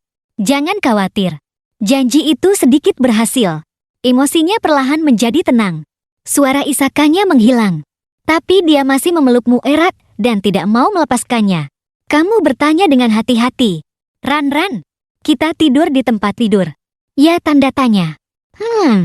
Setelah menunggu beberapa detik, melihat dia tidak berniat bergerak, kamu langsung menggendongnya. Dengan hati-hati meletakkannya di tempat tidur. Kemudian, kamu sendiri berbaring di atasnya. Sia-Ziran berbalik menyamping. Dengan sangat alami memeluk pinggangmu. Diam-diam menutup matanya. Setelah melalui semua kerepotan ini, kamu lelah dan tanpa sadar tertidur. Namun malam masih panjang. Ada seseorang yang tidak bisa tidur semalaman. Mei Xiaoxi jelas linglung. Mencerna ketidakpercayaan sepanjang malam. Masih belum selesai mencernanya. Begitu memejamkan mata. Yang terbayang adalah gambaranmu mendonasikan 500 yuan tanpa mengubah ekspresi. Dia hampir gila.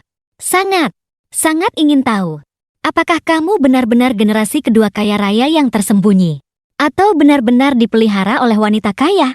Keesokan harinya, begitu kamu membuka mata, kamu langsung berhadapan dengan mata lembut Sia-Ziran. Dia seperti anak kucing. Dengan manja mengencangkan pelukannya. Membenamkan wajahnya di lehermu sambil bermanja. Gerakan alami ini membuatmu memiliki ilusi. Seolah kalian telah melewati semua langkah. Dan langsung menjadi pasangan suami istri yang sudah lama menikah. Kemudian, Sia-Ziran mengangkat kepala dan mengecup ringan wajahmu. Sensasi geli itu membuatmu merinding. Kamu mati-matian menahan keinginan untuk mendorongnya. Pada saat yang sama, menekan kuat hasrat primitif yang muncul di benakmu. Sia-Ziran tiba-tiba berkata, "Apakah kamu mau pulang hari ini? Aku ingin ikut pulang denganmu." "Apa? Bertemu orang tua? Bukankah perkembangannya terlalu cepat?" Kamu bertanya dengan panik. "Kamu juga mau ke rumahku? Kenapa? Kamu tidak mau?" "Bukan begitu. Orang tuaku pasti akan sangat senang melihatmu. Tapi kamu sama sekali tidak tahu." Sia-Ziran awalnya sama sekali tidak berpikir untuk pergi bertemu orang tuamu. Tapi demi kamu, wanita yang selama ini membenci sosialisasi ini, sedang memaksa dirinya untuk membuat perubahan besar. Setelah sarapan, pengurus Liu yang sudah lama menghilang tiba-tiba muncul. Menatapmu dengan tatapan rumit. Dengan adanya kamu, nona muda terlihat jauh lebih baik. Kamu tanpa sadar bertanya, "Apa yang terjadi kemarin?" Pengurus Liu hanya diam menggelengkan kepala. Reaksi ini sebenarnya sudah kamu duga. Apa yang tidak ingin dikatakan oleh Sia-Ziran? Tidak ada yang bisa membujuknya. Sekitar 1 jam kemudian, Sia-Ziran akhirnya turun dari lantai atas.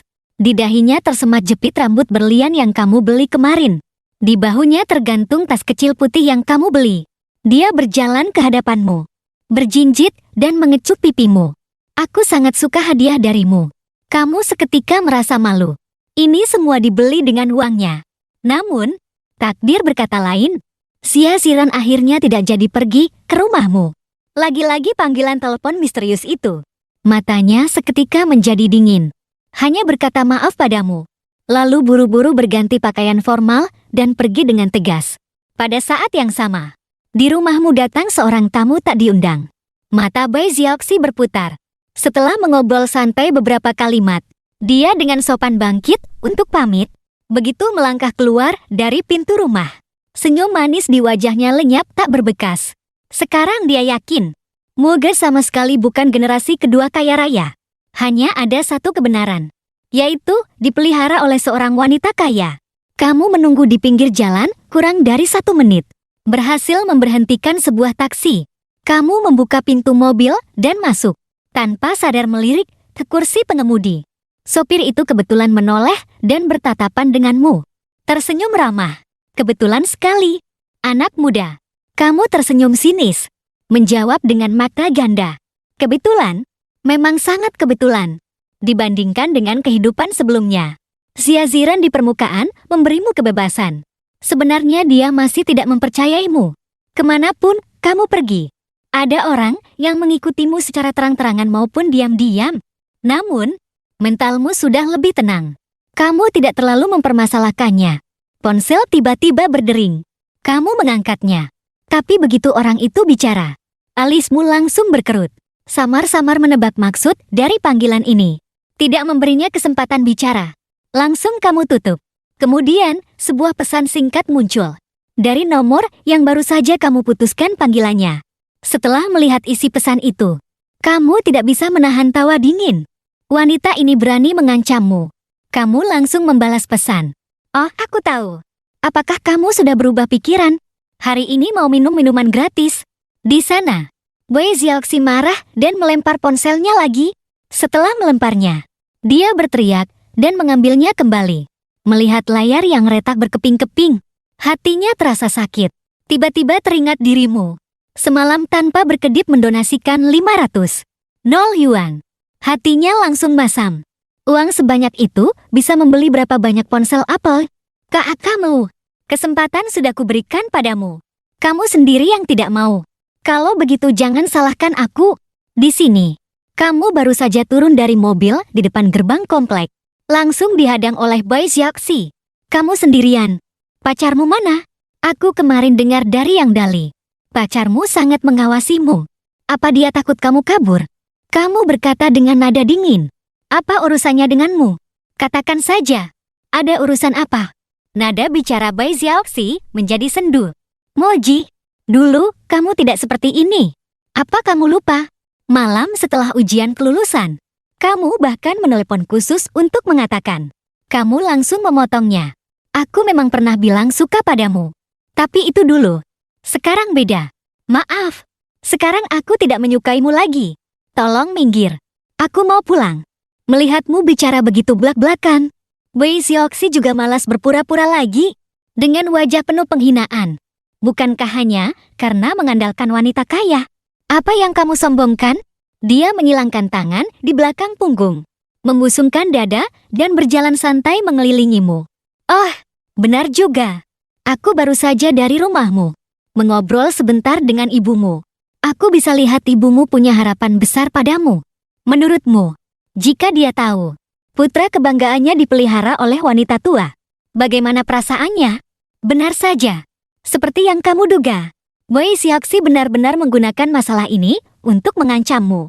Namun kamu malah jadi tertarik. Ingin melihat apa yang sebenarnya ingin dilakukan Boy Xiaoxi. Kamu sebenarnya mau bilang apa? Boy Xiaoxi mengira berhasil menakutimu. Menjadi semakin sombong. Sebenarnya semua yang kamu katakan padaku itu bukan dari hatimu yang sebenarnya. Kan tanda tanya. Kamu sendiri yang menyukaiku. Apa urusannya denganku? Atas dasar apa kamu? Demi menyenangkan wanita lain. Menjadikanku sebagai korban. Tahukah kamu hatiku? Betapa terlukanya. Atas dasar, apa kamu menghinaku seperti ini? Kamu harus memberiku kompensasi. Kamu mendengarnya dan mengangkat alis. Akhirnya mengerti. Semua omong kosong sebelumnya. Hanya untuk kalimat terakhir ini. Dengan senyum tipis mengikuti perkataannya dan bertanya. Lalu, kompensasi apa yang kamu inginkan? Hati Boy Xiaoxi berdebar senang. Mengangkat ponselnya yang rusak. Lihat, ponselku baru dipakai 2 hari. Sudah rusak begini karena marah padamu. Bukan hanya ini. Aku punya 1 ponsel lagi yang juga rusak karena kamu. Kamu harus menggantinya. Lalu, kamu juga harus membayar ganti rugi mental sebesar 1 juta yuan. Jangan pikir aku menginginkan uang kotormu itu. Aku ingin memberimu pelajaran. Supaya lain kali tidak sembarangan menghina orang. Kamu meliriknya dengan santai, bertanya dengan nada tenang.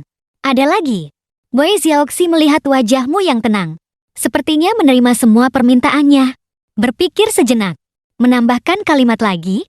Yang lainnya, aku belum kepikiran. Nanti, kalau sudah kepikiran, aku akan memberitahumu.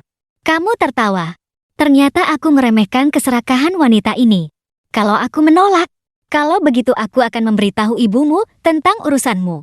Wei Xiaoxi langsung menyahut. Kamu juga tidak ingin ibumu tahu. Kan tanda tanya.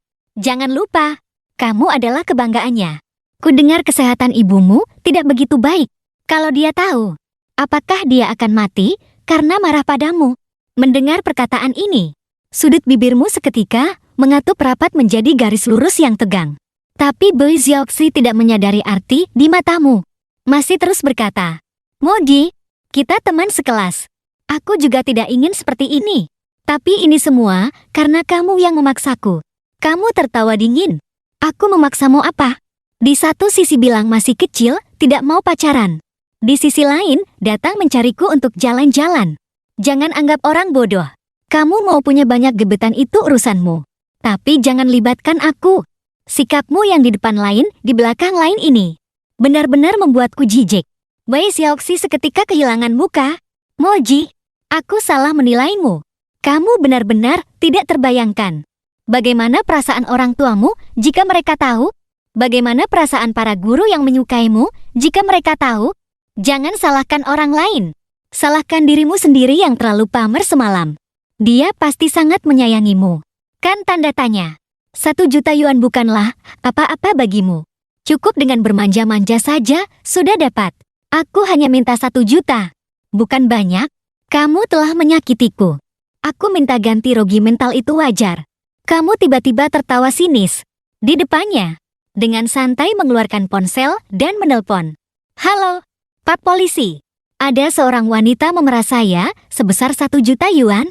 Wajah Wei Xiaoxi seketika pucat pasi. Tidak menyangka kamu benar-benar berani melapor ke polisi. Dalam keadaan panik, dia menerjangmu. Tidak boleh lapor polisi. Kamu dengan gesit menghindar. Tertawa sinis. Kenapa kamu panik? Wei Xiaoxi tiba-tiba menjadi tenang. Tertawa dengan acuh tak acuh. Aku tadi hanya bercanda denganmu. Kamu menganggapnya serius? Polisi tidak akan menganggapnya serius. Kamu meliriknya dengan dingin. Berbalik dan pergi. Wei Xiaoxi menatap punggungmu dengan penuh kebencian. Menghentakkan kakinya karena marah. Brengsek, kita lihat saja nanti. Aku tidak akan melepaskanmu begitu saja. Setelah beberapa saat, notifikasi pesan di ponsel dalam tasnya berbunyi tanpa henti. Dia dengan marah mencari orang untuk memperbaiki ponselnya. Setelah diperbaiki dan diambil kembali, dia melihat pesan di grup kelas sudah benar-benar heboh. Wei Xiaoxi yang sedang kesal berpikir dengan gembira. Siswi mana yang ketahuan belangnya? Dia menggulir ke atas sambil menebak-nebak siapa. Sampai menemukan sebuah audio yang kamu kirim. Seketika wajah Wei Xiaoxi pucat pasi. Tangannya lemas dan layar ponsel yang baru diperbaiki retak lagi seperti jaring laba-laba. Teman-teman sekelas lainnya di grup menonton sambil bergosip, sambil memberikan pendapat. Grup menjadi gaduh. Sangat ramai. 1 jam kemudian, Wei Xiaoxi baru muncul dengan panik untuk menjelaskan. Tidak seperti yang kalian bayangkan. Kita sudah 3 tahun sekelas. Kalian masih belum tahu aku orang seperti apa. Fu Yanji segera menimpali dengan suara keras. Siapa yang tidak tahu Moji pernah menyatakan cinta pada Wei Xiaoxi? Dia pasti benci karena cinta. Sengaja membuat audio palsu untuk memfitnahnya. Wei Xiaoxi mendengar itu dan seketika mendapat pencerahan. Benar. Kita teman sekelas. Moji, kenapa kamu melakukan ini padaku? Fu Yanji berteriak dengan geram. Lapor polisi. Harus lapor polisi. Moji, bagaimana bisa dia melakukan ini padamu? Ini sifatnya sangat buruk. Harus ditangani dengan serius. Yang Dali mengenalmu luar dalam. Yakin bahwa audio itu asli. Lapor saja. Cepat lapor. Lihat siapa yang akan ditangkap polisi nanti. Grup menjadi ribut. Tapi kamu sama sekali tidak tahu. Sambil membantu ibu membuat kulit pangsit, kamu mengobrol dengannya. Bu, aku sudah punya pacar. Ibu tertegun sejenak. Anakku sudah besar. Pacarmu teman sekelasmu. Kamu menggelengkan kepala. Bukan teman sekelasku. Aku kenal dia waktu kerja paruh waktu. Dia bisa dibilang bosku. Namanya Xia Xiran. Ibu sangat terkejut. Dengan hati-hati melirikmu. Lalu berapa umurnya sekarang? Tersenyum. Seumuran denganku. 18 tahun. Ibu merasa lega dan sangat kagum. Masih muda sudah jadi bos. Hebat sekali. Kapan-kapan ajak gadis itu main ke rumah. Biar ibu lihat. Kamu berkata, Bu, perbedaan keluarga kami dan keluarganya sangat besar. Ibu mengerti. Keluarga gadis itu sangat kaya. Wajar saja. 18 tahun sudah jadi bos. Meskipun kata orang tua paling baik yang sepadan. Tapi kamu juga tidak buruk. Kalau kalian benar-benar saling suka, bisa coba pacaran dulu. Lagi pula masih muda. Kamu tahu, ibu tidak sepenuhnya mengerti apa arti perbedaan besar itu. Jadi kamu menjelaskan dengan lebih detail. Keluarganya sangat kaya. Bisa masuk daftar orang terkaya. Yang kekayaannya miliaran. Ibu terkesiap. Jelas terkejut. Kaya sekali. Dengan kondisi keluarga kita. Nah, kalian tidak cocok. Bukan ibu kolot. Kalau hanya beda sedikit, ibu pasti mendukungmu. Tapi perbedaannya terlalu jauh. Kamu segera menyatakan sikapmu dengan terpaksa. Bu, tapi aku menyukainya. Dia juga menyukaiku. Hubungan kami bisa melewati ujian. Aku tidak mau menyerah. Ibu menatapmu dengan cemas untuk waktu yang lama. Menghela napas, tersenyum dan berkata, aku dan ayahmu pernah bilang, selama kamu sendiri suka, tidak apa-apa. Tapi, jika, ibu bilang jika, kalian pada akhirnya tidak bersama juga tidak apa-apa. Dalam urusan percintaan, putus nyambung itu biasa. Ibu harap yang terpenting kamu bahagia. Kamu mengangguk, tahu bahwa ibumu khawatir kamu akan sedih jika putus nanti. Memberimu peringatan dini. Ibu berpikir sejenak. Lain kali, ajak gadis itu main ke rumah. Biar aku dan ayahmu lihat. Tanya dulu dia suka makan apa. Orang kaya, makanan apa yang belum pernah dicoba? Masakan ibu ini sepertinya kurang pantas disajikan. Dalam hati kamu tahu, ibunya ingin agar gadis itu melihat perbedaan antara kedua keluarga. Dan mundur dengan sendirinya. Tapi karena sudah terlanjur dibicarakan, sekalian saja dibicarakan sampai tuntas. Menyatakan bahwa kamu sudah berjanji sebelumnya. Sia-Ziran membutuhkanmu. Kamu harus kembali. Bahkan kamu menceritakan soal donasi 500 nol atas nama Sia-Ziran semalam. Juga kamu ceritakan agar tidak ada orang yang bergosip di depan mereka dan membuat mereka semakin khawatir padamu. Ibu mendengarkan dengan mulut ternganga. Benar-benar merasa tidak masuk akal. Semakin tidak yakin dengan hubungan kalian berdua. Kamu laki-laki, memakai uang perempuan. Tidak pantas rasanya. Kamu tertawa canggung dan membela diri. Bu, sekarang kan sudah kesetaraan gender. Suami di rumah dan istri bekerja juga sudah banyak. Tapi kekhawatiran ibu semakin besar. Akhirnya menghela napas pasrah. Di lautan manusia yang luas, kalian bisa bertemu dan saling kenal. Itu artinya jodoh. Untungnya kalian berdua masih muda. Masih banyak waktu untuk saling mengenal. Tapi kamu jangan sampai menyakiti gadis itu. Kalau tidak, aku tidak akan memaafkanmu. Saat ibu sedang memasak pangsit di dapur, kamu menyadari bahwa rekaman suara itu, masalahnya sudah memanas hingga di luar kendali. Tangisan sedih Bai Xiaoxi berhasil membalikkan keadaan. Dia malah membalikkan fakta. Kamu yang menjadi korban malah menjadi penjahat. Bukan hanya Fu Yanji yang dengan tegas memintamu untuk minta maaf. Bahkan mengancam tidak akan melepaskanmu. Bahkan kepala sekolah SMA pun ikut campur. Melalui telepon memintamu untuk datang. Menjelaskan masalah ini secara langsung. Kamu tiba-tiba teringat. Kepala sekolah adalah paman Zhao Bai Xiaoxi. Biasanya dia sangat memperhatikannya. Tapi menghadapi tekanan, kamu malah bersikap seolah tidak terjadi apa-apa. Menemani ibu makan 2 mangkuk besar pangsit. Lalu berebut mencuci piring dan menyuruhnya tidur siang. Baru kemudian kamu keluar rumah sendirian. Karena Bai Xiaoxi sendiri yang cari mati. Biarkan saja dia mati lebih mengenaskan. Kamu baru saja keluar dari pintu.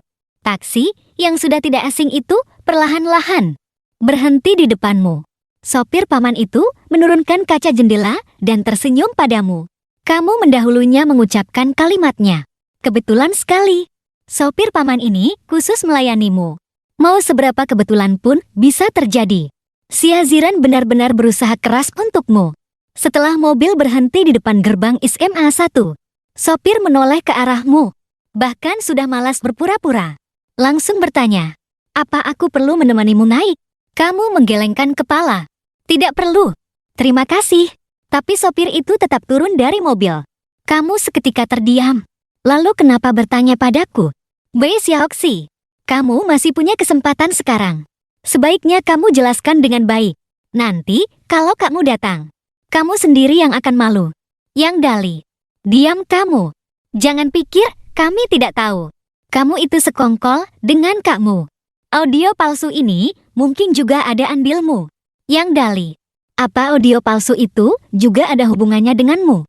Kenapa kamu teriak-teriak di sini? Begitu kepala sekolah angkat bicara. Suasana yang tadinya ribut, kantor seketika hening sejenak. Tapi 2 detik kemudian, Yang Dali langsung membantah dengan tidak terima. Pak Kepala Sekolah, apa maksud Anda? Anda bilang audio itu palsu. Siapa yang memeriksanya? Muge bahkan belum datang. Anda sudah menghakiminya. Kepala sekolah terdiam, tidak bisa berkata-kata. Menjadi marah karena malu. Yang Dali, ini tidak ada hubungannya denganmu. Jadi diam saja. Yang Dali juga mendongakkan lehernya dan membalas. Lalu apa hubungannya masalah ini denganmu? Kalau mau aku diam, kamu diam dulu. Kamu mendorong pintu kantor dengan wajah tanpa ekspresi. Dengan kemunculanmu, kantor seketika hening. Isak tangis Bei Xiaoxi berhenti sejenak. Kemudian, dia menangis semakin kencang. Dia menyerang lebih dulu. Moji, bukankah aku hanya menolak pernyataan cintamu? Kalau tidak bisa jadi pacar, kita masih bisa jadi teman. Kamu, bagaimana bisa kamu melakukan ini padaku? Kepala sekolah dengan cepat menenangkan dengan prihatin. Xiaoxi, jangan emosi. Paman pasti akan membantumu mendapatkan keadilan. Kamu tersenyum sinis. Kepala sekolah ini sudah menghakimimu. Huyanji yang pertama menyerang. Menunjukmu. Dia berteriak. Moji, laki-laki macam, apa kamu ini? Mau menindas Bei Xiaoxi? Tanya dulu, apa aku setuju? Kamu bahkan tidak mengangkat kelopak matamu. Kamu pikir kamu, siapa? Tepat pada saat ini, kepala sekolah itu memukul meja. Moji, anak ini, Xiaoxi, aku sudah melihatnya tumbuh besar. Karakternya murni dan baik. Dia tidak mungkin mengucapkan kata-kata di audio itu. Kamu mengangkat bahu dengan pasrah. Pak Kepala Sekolah, maksud Anda, saya memasukkan audio untuk memfitnahnya. Anda terlalu melebih-lebihkan saya. Pekerjaan teknis seperti ini, aku tidak bisa melakukannya. Bei Xiaoxi langsung menangis dan berteriak. Pokoknya, aku tidak pernah mengatakan hal-hal itu padamu. Benar, kita sudah 3 tahun sekelas. Siapa yang tidak kenal Bei Xiaoxi? Dia tidak mungkin melakukan hal serendah itu. Fu Yanji langsung menyahut dengan keras. Kalau Bei Xiaoxi benar-benar mengatakannya, aku akan handstand dan makan kotoran di depan semua orang. Kamu tersenyum. Kamu yakin? Fu Yanji, kamu harus menepati janjimu ya? Oh, Bei Xiaoxi, aku memberimu satu kesempatan terakhir. Tapi semakin kamu seperti ini, Bei Xiaoxi semakin yakin kamu tidak punya bukti apapun. Jadi dia langsung bersikap tegar. Kamu salah bicara. Ya, tanda tanya. Sekarang, seharusnya aku yang memberimu kesempatan. Perbuatanmu membuatku sangat kecewa. Tapi demi 3 tahun kita sebagai teman sekelas, selama kamu meminta maaf di depan umum dan mengakui telah memfitnahku, masalah ini kita anggap selesai. Fu Yanji tampak sangat sedih. Bei Xiaoxi, kamu terlalu baik. Itulah sebabnya kamu ditekan oleh orang tak tahu malu seperti dia. Teman-teman sekelas lainnya juga berbisik-bisik. Dengan suara pelan, menyetujui kata-kata Fu Yanji. Kepala sekolah menatapmu dengan tidak sabar. Moji, Xiaoxi sudah memberimu jalan keluar. Sebenarnya kamu mau apa? Jangan buang-buang waktu semua orang. Sifat masalah ini bukan main-main. Kalian semua sudah dewasa. Harus menanggung tanggung jawab hukum. Baik, baik. Aku juga tidak mau buang-buang waktu semua orang. Kamu melirik dengan senyum sinis. Aku sudah memberimu kesempatan. Tapi kamu tidak mau. Kalau begitu jangan salahkan aku karena tidak ingat kebaikan lama. Menghadapi tatapanmu yang penuh ejekan, hati Bei Xiaoxi tiba-tiba berdebar kencang. Tidak mungkin. Kamu sama sekali tidak mungkin punya bukti selain audio. Dia pasti sedang menggertak. Kamu membuka sebuah video. Meletakkan ponsel secara horizontal di atas meja kepala sekolah. Gambar dirimu dan Bai Xiaoxi muncul dengan sangat jelas di layar. Kemudian, suara percakapan pun terdengar. Pupil mata Bai Xiaoxi tiba-tiba menyusut. Matanya dipenuhi rasa asing dan ketidakpercayaan. Menatap lekat ke layar. Dan seluruh kantor hening seperti kuburan. Kamu dengan santai menikmati pemandangan. Ekspresi menarik di wajah setiap orang yang hadir. Tiba-tiba Bai Xiaoxi berteriak dan menerjang ke depan. Berusaha merebut ponselmu.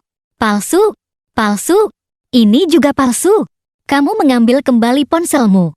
Tertawa kecil. Audio itu palsu. Video juga palsu. Lalu bagaimana dengan yang dilihat orang lain dengan mata kepala sendiri? Apa kamu juga mau bilang mata mereka bermasalah? Karena berani berbuat, tolong berani bertanggung jawab. Jangan sampai semua orang meremehkanmu. Bai Xiaoxi benar-benar panik. Dia bicara tanpa berpikir. Moji, kamu hina dan tak tahu malu. Mereka Mia diam-diam. Kamu terlalu licik. Hanya saja begitu kata-kata ini keluar, suasana kembali hening. Semua mata serempak tertuju pada Bai Xiaoxi. Ekspresi di wajahnya sungguh luar biasa. Bai Xiaoxi yang sadar kembali, tiba-tiba menyadari apa yang telah dikatakannya. Wajahnya seketika pucat pasi. Keringat dingin mengalir dari pelipisnya. Kepala sekolah jelas belum pulih dari keterkejutan video itu. Duduk terpaku. Lama tidak bisa mengucapkan sepatah kata pun. Sementara itu, Fu Yanji bergumam sendiri, seolah-olah menerima pukulan telak. Di dalam hatinya, Bai Xiaoxi adalah sosok dewi yang sempurna tanpa celah. Bagaimana mungkin dia mengancam dan memeras 1 juta yuan? Bai Xiaoxi bukan orang seperti ini. Yang Dali tiba-tiba tertawa kecil. Tadi siapa yang bilang mau handstand dan makan kotoran? Kita semua mendengarnya. Jadi orang harus bisa dipegang omongannya. Wajah Fu Yanji seketika memarah seperti hati babi. Semuanya diam. Kepala sekolah menggebrak meja dengan keras. Bai Xiaoxi, sebenarnya ada apa ini? Jelaskan padaku dengan jelas. Bai Xiaoxi sangat ketakutan hingga seluruh tubuhnya gemetar. Bibirnya bergerak selama 2 detik sebelum mulai menangis dan berteriak lagi. Aku ditipu oleh Muge. Kata-kata di video itu sengaja dia pancing agar aku mengatakannya. Kalau kalian tidak percaya, coba pikirkan. Untuk apa dia diam-diam merekam percakapan tanpa alasan? Aku hanya bercanda dengan Muge. Dalam kepanikannya, dia melemparkan alasan yang sudah dia siapkan. Terus berpura-pura tidak bersalah dan membela diri.